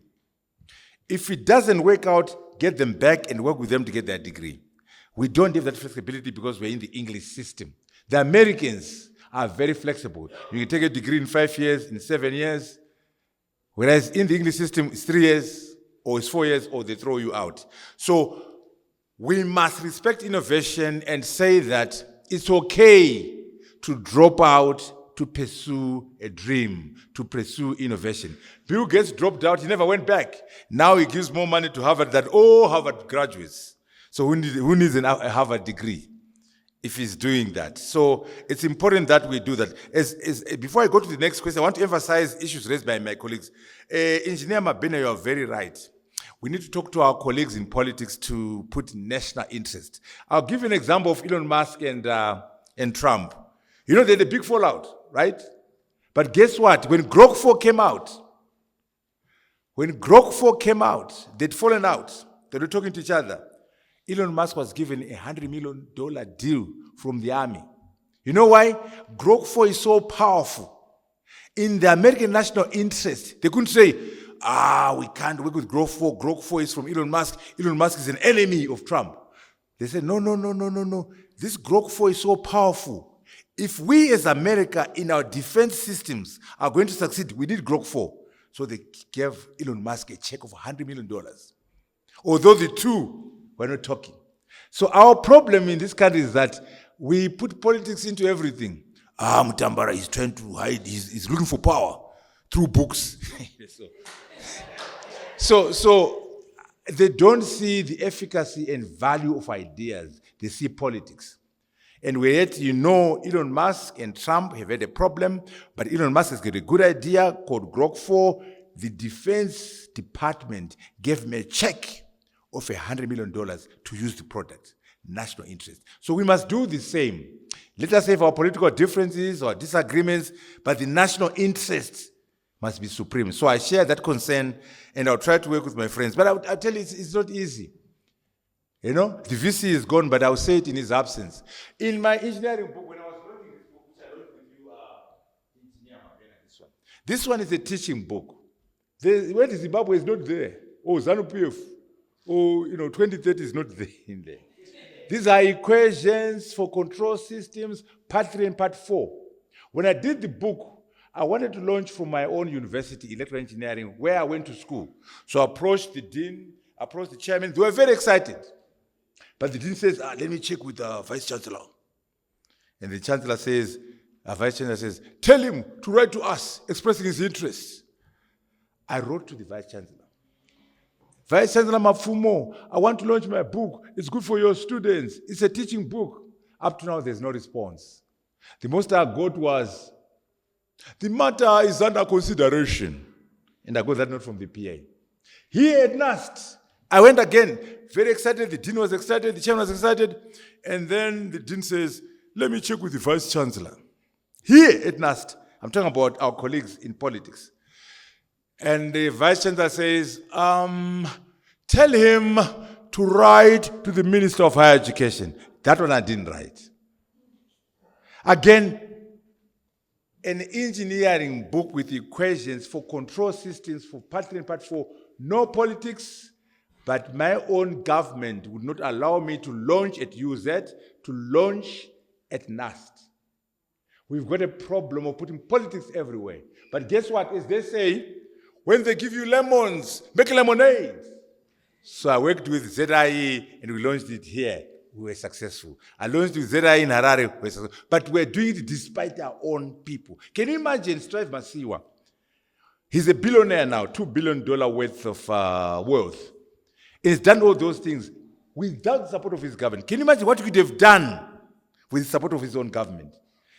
Gates, Steve Jobs, Elon Musk are supported by their governments. Elon Musk is going to space, he's got defense money from NASA and so on. These superstars in the West are doing well with the support of their political systems. But ours, they see hyenas behind every bush. And so I share your cause. I'll try to talk to them, but sometimes they're worried too much about politics. And I want to emphasize the issue of implementation. You know, the problem sometimes in Africa and the global south is not a lack of ideas, it's lack of implementation. We don't spend enough time thinking about how to do things. We must work on implementation. And the issue raised about the expiration, the SDGs are ending in 2030. In the book, we also explore a possible new framework. What happens in 2030? We address that in the book and try to come up with a way of understanding that. And the last speaker emphasized the issue of decolonizing our minds. The most powerful weapon of the oppressor is the mind of the oppressed. We managed to get independence and freedom in 1980, 1957, 1994, but decolonizing the mind is a very difficult exercise, and hence we lack the urgency, and we're not masters of our own destiny. We must actively decolonize our minds as we pursue this. Critical minerals are very important. In fact, that's my next project. How can we leverage critical minerals to drive African economies? But I'll stop there and take another set of 3 questions. Yeah, please take note, the books that are up for grabs with Norma at the back. Please do not leave without your book. Yes. And by the way, on the books, you find they are expensive, they're $100. But if you go online, it's €199. You see, again, the Westerners were publishing us. I don't think the books are got a market, so they put a price very high. So what we try to do is to get a volume discount and author discount. So when we say $100 there, it's actually a discount from €199, which is like $220. So again, we should be able to use in our own publishing house, but sometimes it's difficult in these fields because the colonizers control the value chain. So I apologize in advance for an expensive book. Okay, let's have quick questions and comments. Another 3 set. Okay. Thank you, Prof. And yeah. Congratulations for the book. My question is towards the legislative guidelines with the use of AI-oriented initiatives. For example, the use of drones, and coming from an architectural side, I would like to know if or how best we can then alter the current legislation to suit AI-oriented initiatives. Okay. For example, the use of, currently we were working on a project where we wanted to use rammed earth and just water, but then we faced a lot of challenges because of legislation. There is another one where we wanted to create plastic bricks using an automated machine, but we still faced a lot of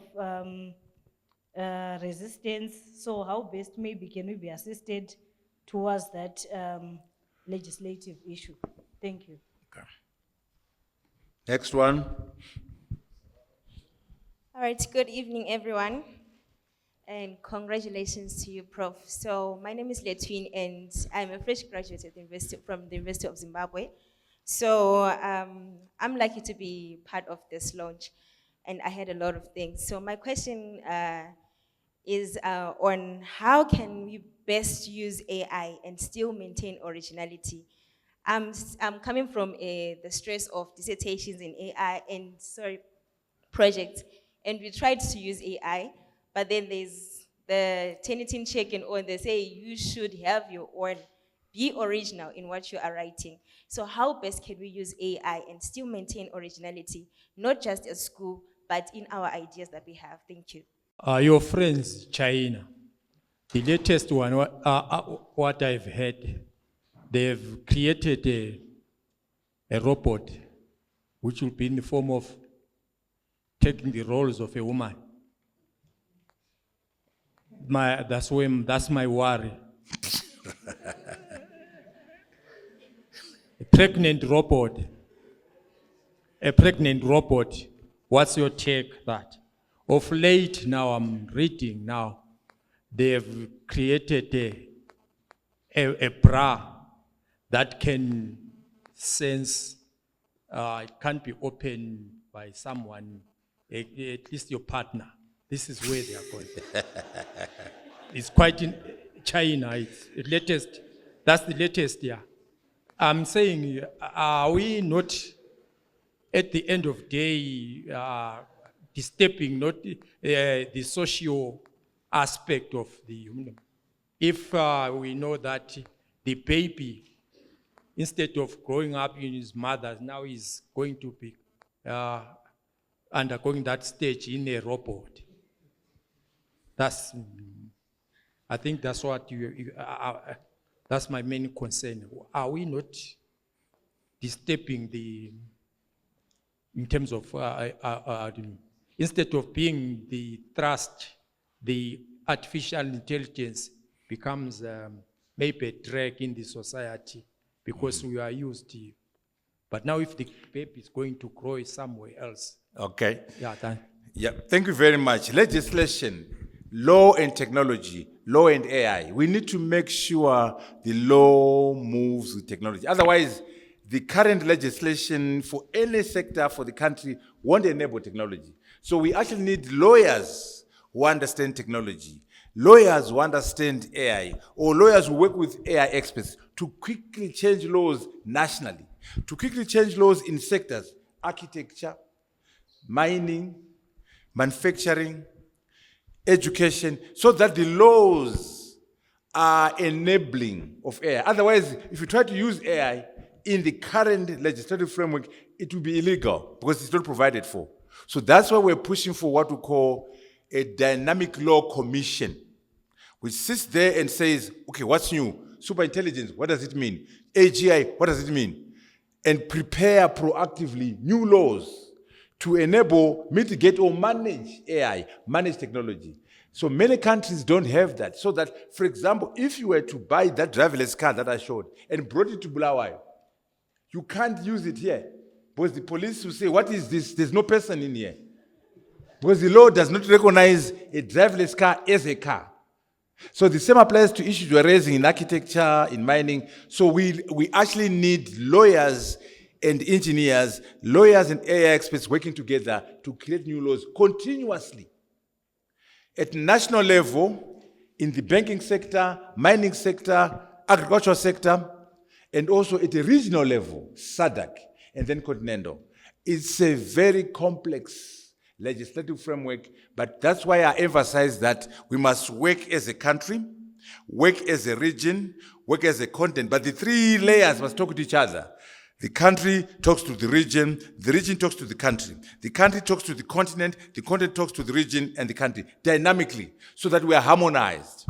Right now, and I talk about it in the book, the AU has done some work, but they did it at the AU level without consulting the regions and the countries. Countries are doing things, but they're not consulting the region or the continent.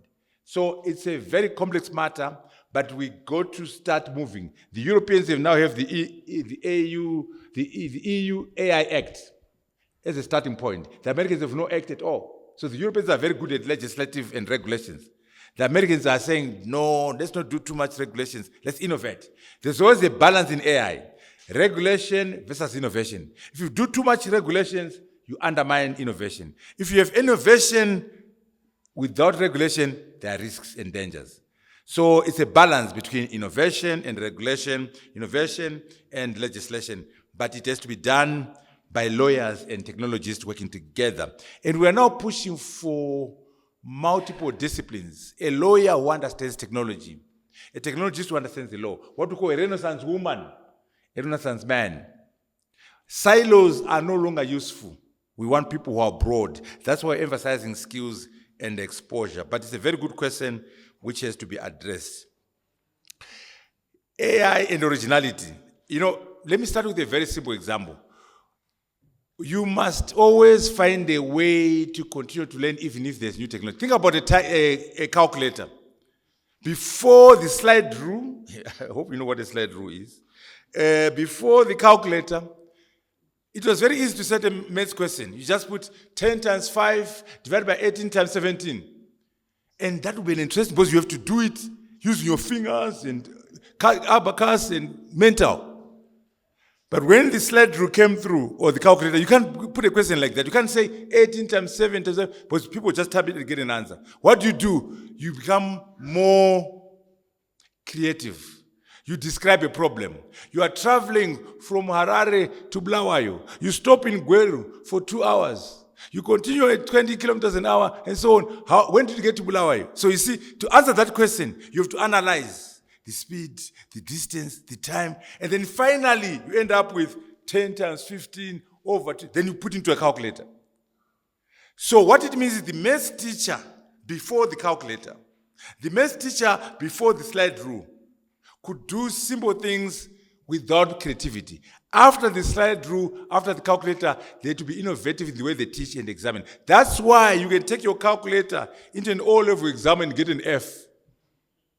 Because you can't just type in. You have to analyze for 2 pages, and then in the end, you take your calculator and type it out. You take your calculator into an A-level exam, you get an F. Why? Because they're not punching into the calculator.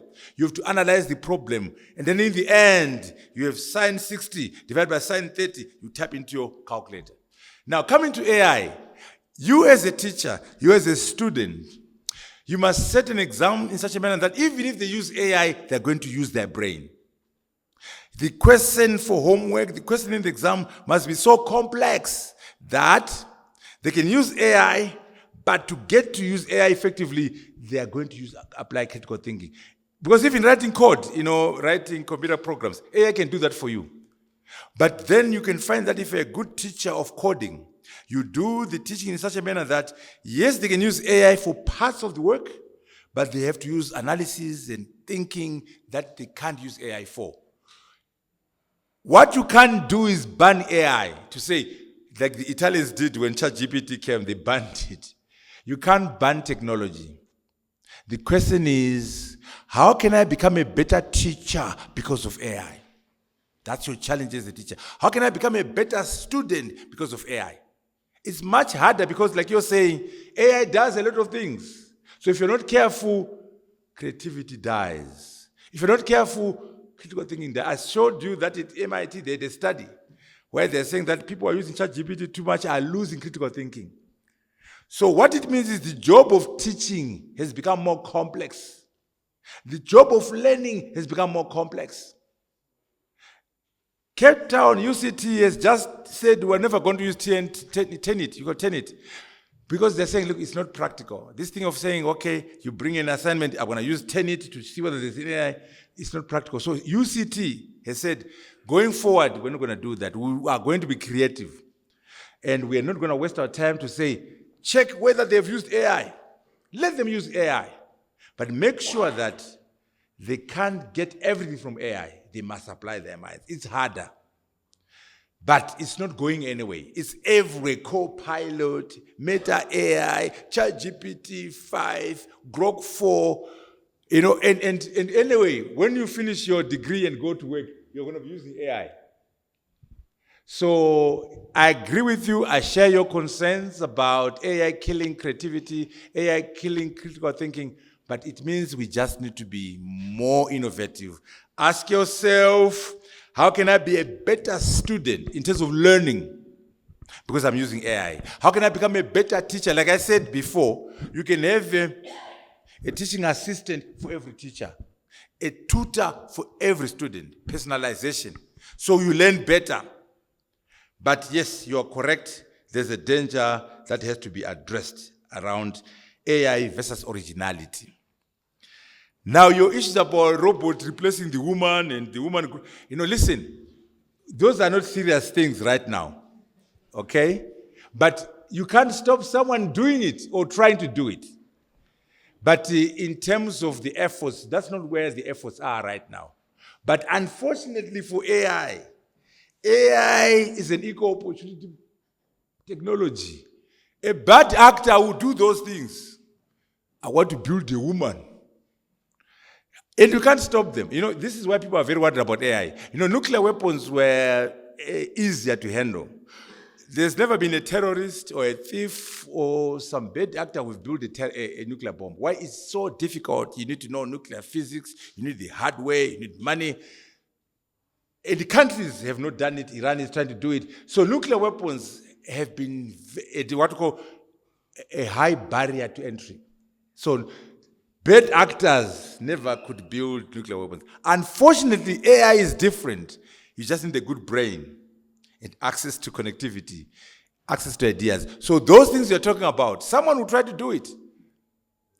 And so all I can say is, right now, no one is seriously pursuing building a woman, but someone somewhere will try to do it. There are so many unknowns with AI. We must concede that. Just like superintelligence. Really?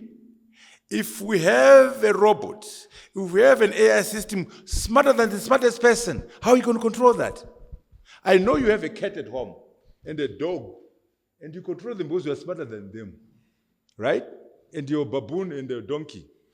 But in the future, when the AI system is smarter than you know why it is worrisome? Once you build one super intelligent agent, replication is trivial. If you have one, you can get 100, get 1 million, get 1 billion. So if you have 1 billion AI systems that are smarter than the smartest human being, how do we control them? So that's what we call so many unknowns. So your fears are justified, only that there are not too many people who are pursuing that agenda. But someone can do it because it's very easy. You just need a good brain and computing skills, and you can do that. But our ambition as Africans is to say, how can we destroy hunger? How can we reduce poverty? How can we improve the quality of life using this transformative technology? But we are also aware of the dangers. But let us concentrate on improving the quality of life of our people. Let us concentrate on linking AI to human development. Let us concentrate on driving human development using AI. But we must be aware of the dangers and the abuses of AI. Let's take our last set of questions. Thank you, Prof. Thank you for the amazing book. I think it's a book that challenges the famous statement which says, one cannot be a jack of all trades, but I think this book is telling us to say we need to try to be a jack of all trades. But my question is based on, like you have highlighted, that AI can be a threat to SDGs. To SDGs, I mean to say. My question is, does the book cover the strategies or the mitigations, or especially in the implementation of AI, to say, what can we do to ensure that AI does not actually become a threat? Because as I'm sitting here, I'm looking at, we are already talking about Grok 4, ChatGPT 5. But you notice that it could be widening a gap in the sense that you find that there are people who have never even used a smartphone in Zimbabwe, even in town. So my worry is, as we are moving, using AI to alleviate poverty and all other SDGs as the book aims, how then do we ensure that we'll go back to the we will need new SDGs, I mean to say, because we would have widened poverty, we would have widened access to internet within that bracket. So my question being, what strategies can be there, or that will need a different book altogether, or is also within the book in terms of what can we do moving forward? My question is around something that you've been saying for a long time. I first heard you say it at the CEO Africa Roundtable. I don't remember if it was in Vic Falls or Nyanga, where you were saying we need to look at AI in an African context, not as a nation as Zimbabwe. You were saying with our population of 16 million people and a GDP of 20 billion, there's nothing we can really do. Now my question is, how best can we achieve this as a nation, as a continent, as Africa, from Egypt all the way up to South Africa? How best can we position ourselves in this new AI wave and make sure that we can harness the 1.5 trillion, 3 trillion billion dollar GDP by 2030? How can we rise from the menu onto the table and reduce the fissure between us, the global south, and the global north? Mine is more of a comment on the issue of infrastructure and probably connectivity. What we have seen, maybe we have already partly addressed that. What we have seen when it comes to policies in Zimbabwe is more of regulation of what people must not do, more than maybe encouraging people in terms of investors and businesses in terms of tax incentives, like maybe, for example, giving them tax breaks for companies that want to build data centers in countries like Zimbabwe. Also, when it comes to connectivity, I have seen, for example, when we are using our mobile internet, for example, from Econet, the 5 megabytes per second. Sometimes when we are using maybe ChatGPT or any other AI, you find that sometimes it says that your connectivity is lost. So meaning that our government, portals and the regulators, they have a big role to incentivize our mobile network operators so that we have a better internet. Of course, also address the challenges of electricity, because if those things are not done, we are going to be left behind. Thank you. Okay, thank you very much. Jack of all trades and master of none. You see, that must be rejected. Even the naming of it. A long time ago, specialization was worshipped. I'm an electrical engineer. I'm a mechanical engineer. I'm a medical doctor. I'm a historian. I'm a sociologist. In this revolution, that silo won't get you anywhere. So this phrase that we got from way back in our lives, where we're saying, you are a jack of all trades and master of none, is the other way around now.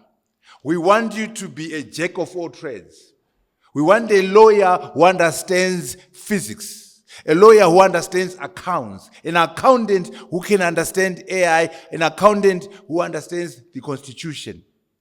The Renaissance man, the Renaissance woman. For you to be effective in the AI revolution, you need to have multiple skills. In other words, we must worship being a jack of all trades. This idea of being a master won't get you anywhere. If you're a doctor, you're a better doctor if you understand philosophy, if you understand history, if you understand constitution, if you understand politics, you'll be a better doctor. If you're a politician or political scientist, you'll be a better political scientist if you understand a bit of accounting, a bit of engineering. You know, this is where America does well, and we do badly because we are structured in the English system. After Form 4, you go and do MPC. You don't know how to balance your books. You don't know anything about the Constitution. You don't know any sociology. From MPC, you pursue electrical engineering, become a PhD. You are not educated. The Americans have what we call a liberal educational system. They do everything in high school. When you go to university, even if you are doing physics at MIT or electrical engineering, in your first year you do the Constitution, you do history, you do sociology. Then you start specializing in your electrical engineering in part 3, part 4. So when you are done with your electrical engineering degree from MIT or Stanford, you are better than the electrical engineer from Oxford or Cambridge. They are narrow, we're narrow. So they'd always done this. That's why generally the Nobel Prize winners are coming from MIT, from America. Right now, we talk about Silicon Valley. So we really psychologically need to get away from an attitude of worshipping specialists. And the language, jack of all trades, master of none. We must condemn that. Be a jack of all trades. That's why you find our chairing cabinet. Remember one time I was a deputy prime minister. There was Robert Mugabe, Tsvangirai and Mutambara sitting there. Now, who do you think was running the country? Mugabe was old, Tsvangirai was not so clever. Right. Who was running the country? I was running the country. I've always believed in being a Renaissance man. From high school, from university, I was an electrical engineering student and I was SRC president. Because I believed in being a jack of all trades. So I want to emphasize that, please, now it's even more important. You won't survive if you are narrow. The broader, the better. And remember those skills I outlined that are important for everyone to master. The issue about widening the gap and what's in the book, I'll start with a joke. You remember Engineer Mabena? Remember a guy called Edgar Tekere? He formed the party in 1989 and 90, and someone did a manifesto for him. He didn't read it. So he went to a press conference, and then the journalist was asking, Comrade Tekere, can you explain to us your economic policy, your social policy, and the political policy? Edgar just picked up the manifesto. Everything's here. So if you're asking me, everything is here. Everything is here. So Edgar had not read the manifesto. He couldn't articulate the political policy, social policy. He just took the manifesto and shook it. Everything is here. So to answer you, all the issues you're raising, everything is here. Anyway, it's important that we mitigate the widening of the gap, but I'll talk about it in the end. The post-SDG framework, I'll talk about that as well. So we try to answer as many of the issues you raised in the book.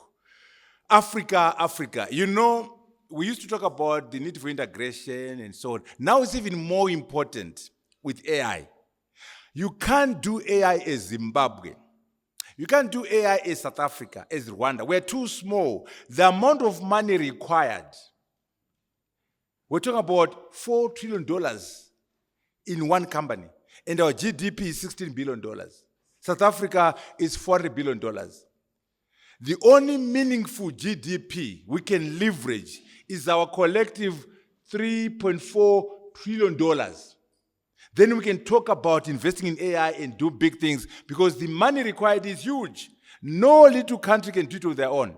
But if we were to work together as Africa, with our 1.4 billion people, with our $3.4 trillion, then we can make sense in the AI revolution. And remember, I said to you, in some of these companies doing these LLMs, there are 200 PhDs in one company. The energy required is more than the energy we have in Zimbabwe for the country, used by one company. Energy, talent, the cash. So, yes, we must organize ourselves as Zimbabwe, but we must quickly link up with SADC. Quickly link up with the continent so that we are harmonized. And that is the only way we're going to succeed, given the amount of energy required. Inga Dam should be our answer. If we do Inga, we'll be able to produce enough energy for the continent and also for sale. But we are not collaborating under Inga Dam in the DRC. So, yes, we used to talk about integration, but now it's existential. We have no choice. We can't do it as individual countries. We must leverage our numbers in population. We must leverage our economic muscle. I told you that China is producing 1.4 million engineers a year. 1.4 million. America is producing 100,000 engineers a year. How many are we producing in Zimbabwe? We can only make sense if we add up all the engineers being produced in the 55 African countries. That number for the African engineers will be more meaningful than what Rwanda is doing, South Africa, Nigeria.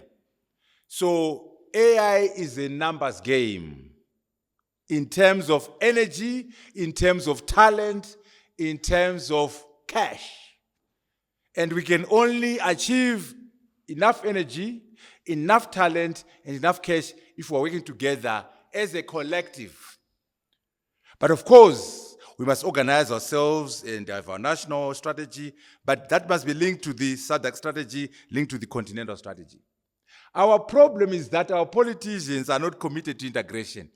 They talk it, but they don't like its consequences. America, the biggest country in the world, with a GDP of $29 trillion, have one president. Do you know that the governor of California would also want to be a president and go to the UN and speak? But they gave up on that opportunity to create America. The governor of Georgia, there in Atlanta, it would be nice for him to go and speak at the UN as president of Georgia. No, they gave up on that to create America. The governor of Texas would love to go to the UN and speak as president of Texas. There's no such thing as a free lunch. To unite and work together as Africans, you must give up on something. You must give up on some elements of national sovereignty to embrace the region, to embrace the continent. It's not free. The Americans paid in blood. The worst war America has ever fought was keeping America together, the Civil War. Go and Google it or use ChatGPT.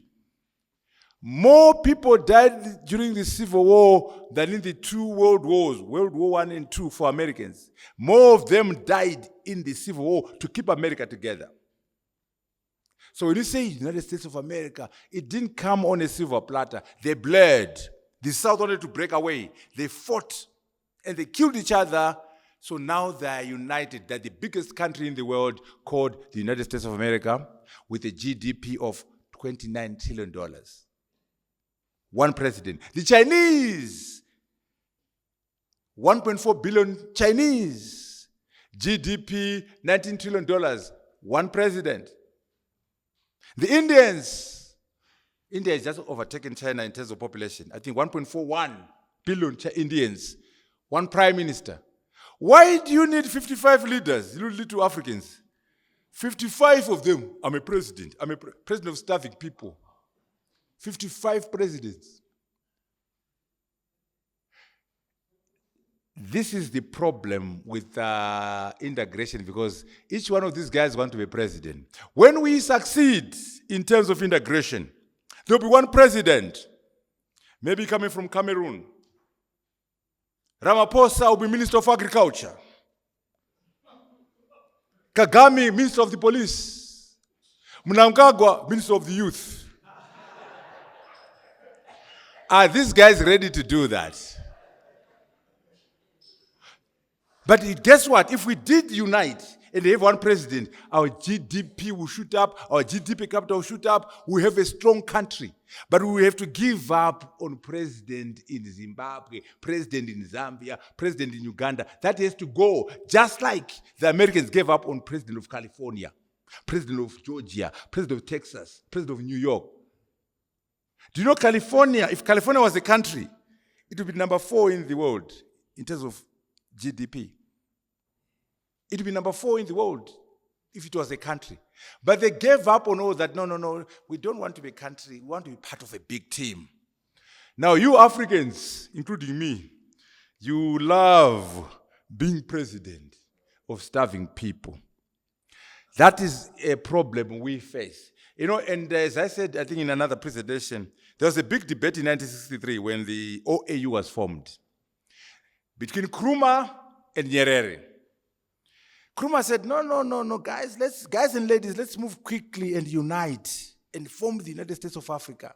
One army, one government, one foreign policy, quickly. Because if we become president, we get used to this and we never unite. Nyerere said, no, that's too quick. Let's go brick by brick. Let's do gradualism. We build our countries, we build our regions, then we unite. So Nyerere won the debate, but he was wrong. Because once you start having little president in Zimbabwe, little president in Zambia, they won't give up that position. because they want to be president. So Nkrumah lost the debate in 1963. Nyerere won, but Nyerere was wrong, Nkrumah was right. Because we've never gotten there now. We are stuck with the countries and the borders and the xenophobia and all these things that are going on. The message is to say, with AI, if we don't unite, it will be very difficult for us to raise the amount of money required, the amount of energy required, the amount of talent required. At a minimum, we must work together, negotiate as a bloc. And by the way, the Chinese don't want you to unite. The Americans don't, because they benefit when they negotiate with you one little guy. China and Botswana, a deal. China and Zambia, a deal. China, they win that way. They win that way. So you never hear a Chinese leader saying, Africa must unite, you must, or the Americans, they've never seen them say, go and unite, because it's not in their interest. Look at Donald Trump. He brought in Rwanda and DRC to take the minerals. And our foolish Africans went there signing stuff. If we went there as a bloc, they say, Mr. Trump, here come, I'm the African. I speak on behalf of 1.4 billion people. I have a GDP of $3.4 trillion. I have all these diamonds, nickel, platinum, under my command in the DRC, in Zimbabwe, in South Africa. They're under me. Can you imagine the negotiating power you have? Go to NVIDIA. NVIDIA, you're building GPUs and CPUs. I own the minerals, all of them. 35% of rare earth minerals and critical minerals are in Africa. So if we were to work together, we'll be able to cut a deal with NVIDIA. And they'll say, okay, let's work together. Since you got all the minerals, okay, we're going to build our batteries in the DRC. We're going to build our GPUs in Zimbabwe. But that will only happen if we unite. So infrastructure is the economy. The economy is infrastructure. Forget AI, just in general. Infrastructure, railway, roads, water, electricity. Without infrastructure, there's no economy. Infrastructure is the economy is infrastructure. But more important now for AI, energy, connectivity, internet, compute resources, data centers. Without that infrastructure, there's no AI. Compute infrastructure refers to the hardware that drives AI, these GPUs, CPUs, NPUs that are being done by NVIDIA. They're so foundational. But of course, we start with energy. We start with connectivity, speed of connectivity, internet, energy. So you are very correct. We must find a way to incentivize our companies to build infrastructure. Because without infrastructure, there's no AI. Without data centers, there's no AI.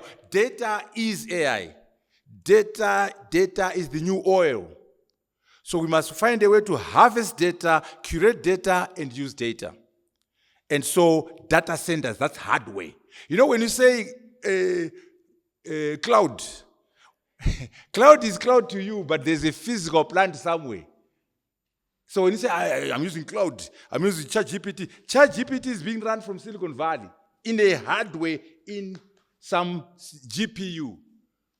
So we want to be, if we're going to address AI, use AI to address poverty, we must also be involved in the hardware that drives AI, the infrastructure, as you say. So infrastructure is the economy is infrastructure, but more importantly, for AI, we need digital infrastructure. AI is built on top of digital. Without digital, there's no AI. Without digital infrastructure, there's no AI. Without energy, there's no AI. Without data, there's no AI. We must always remember the foundational matters. And as I conclude, I want to end with what I've said earlier on. You cannot AI your way out of everything. You must do the basics. The basics are still important. Hard work is important. Accountability is important. Transparency is important. Democracy is important.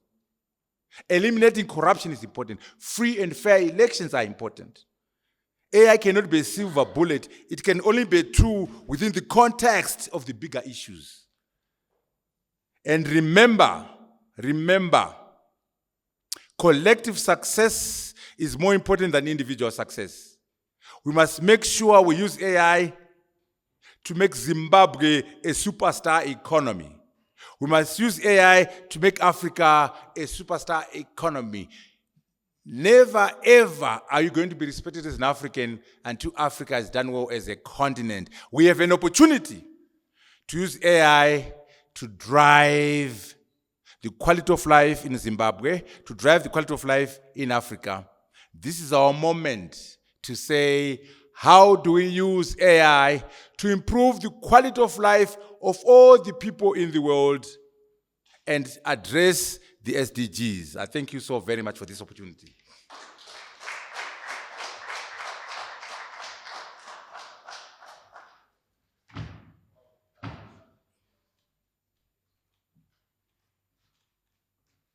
Well, thank you very much, Professor. Thank you so much. Another round of applause. So we have come to the end of our book launch.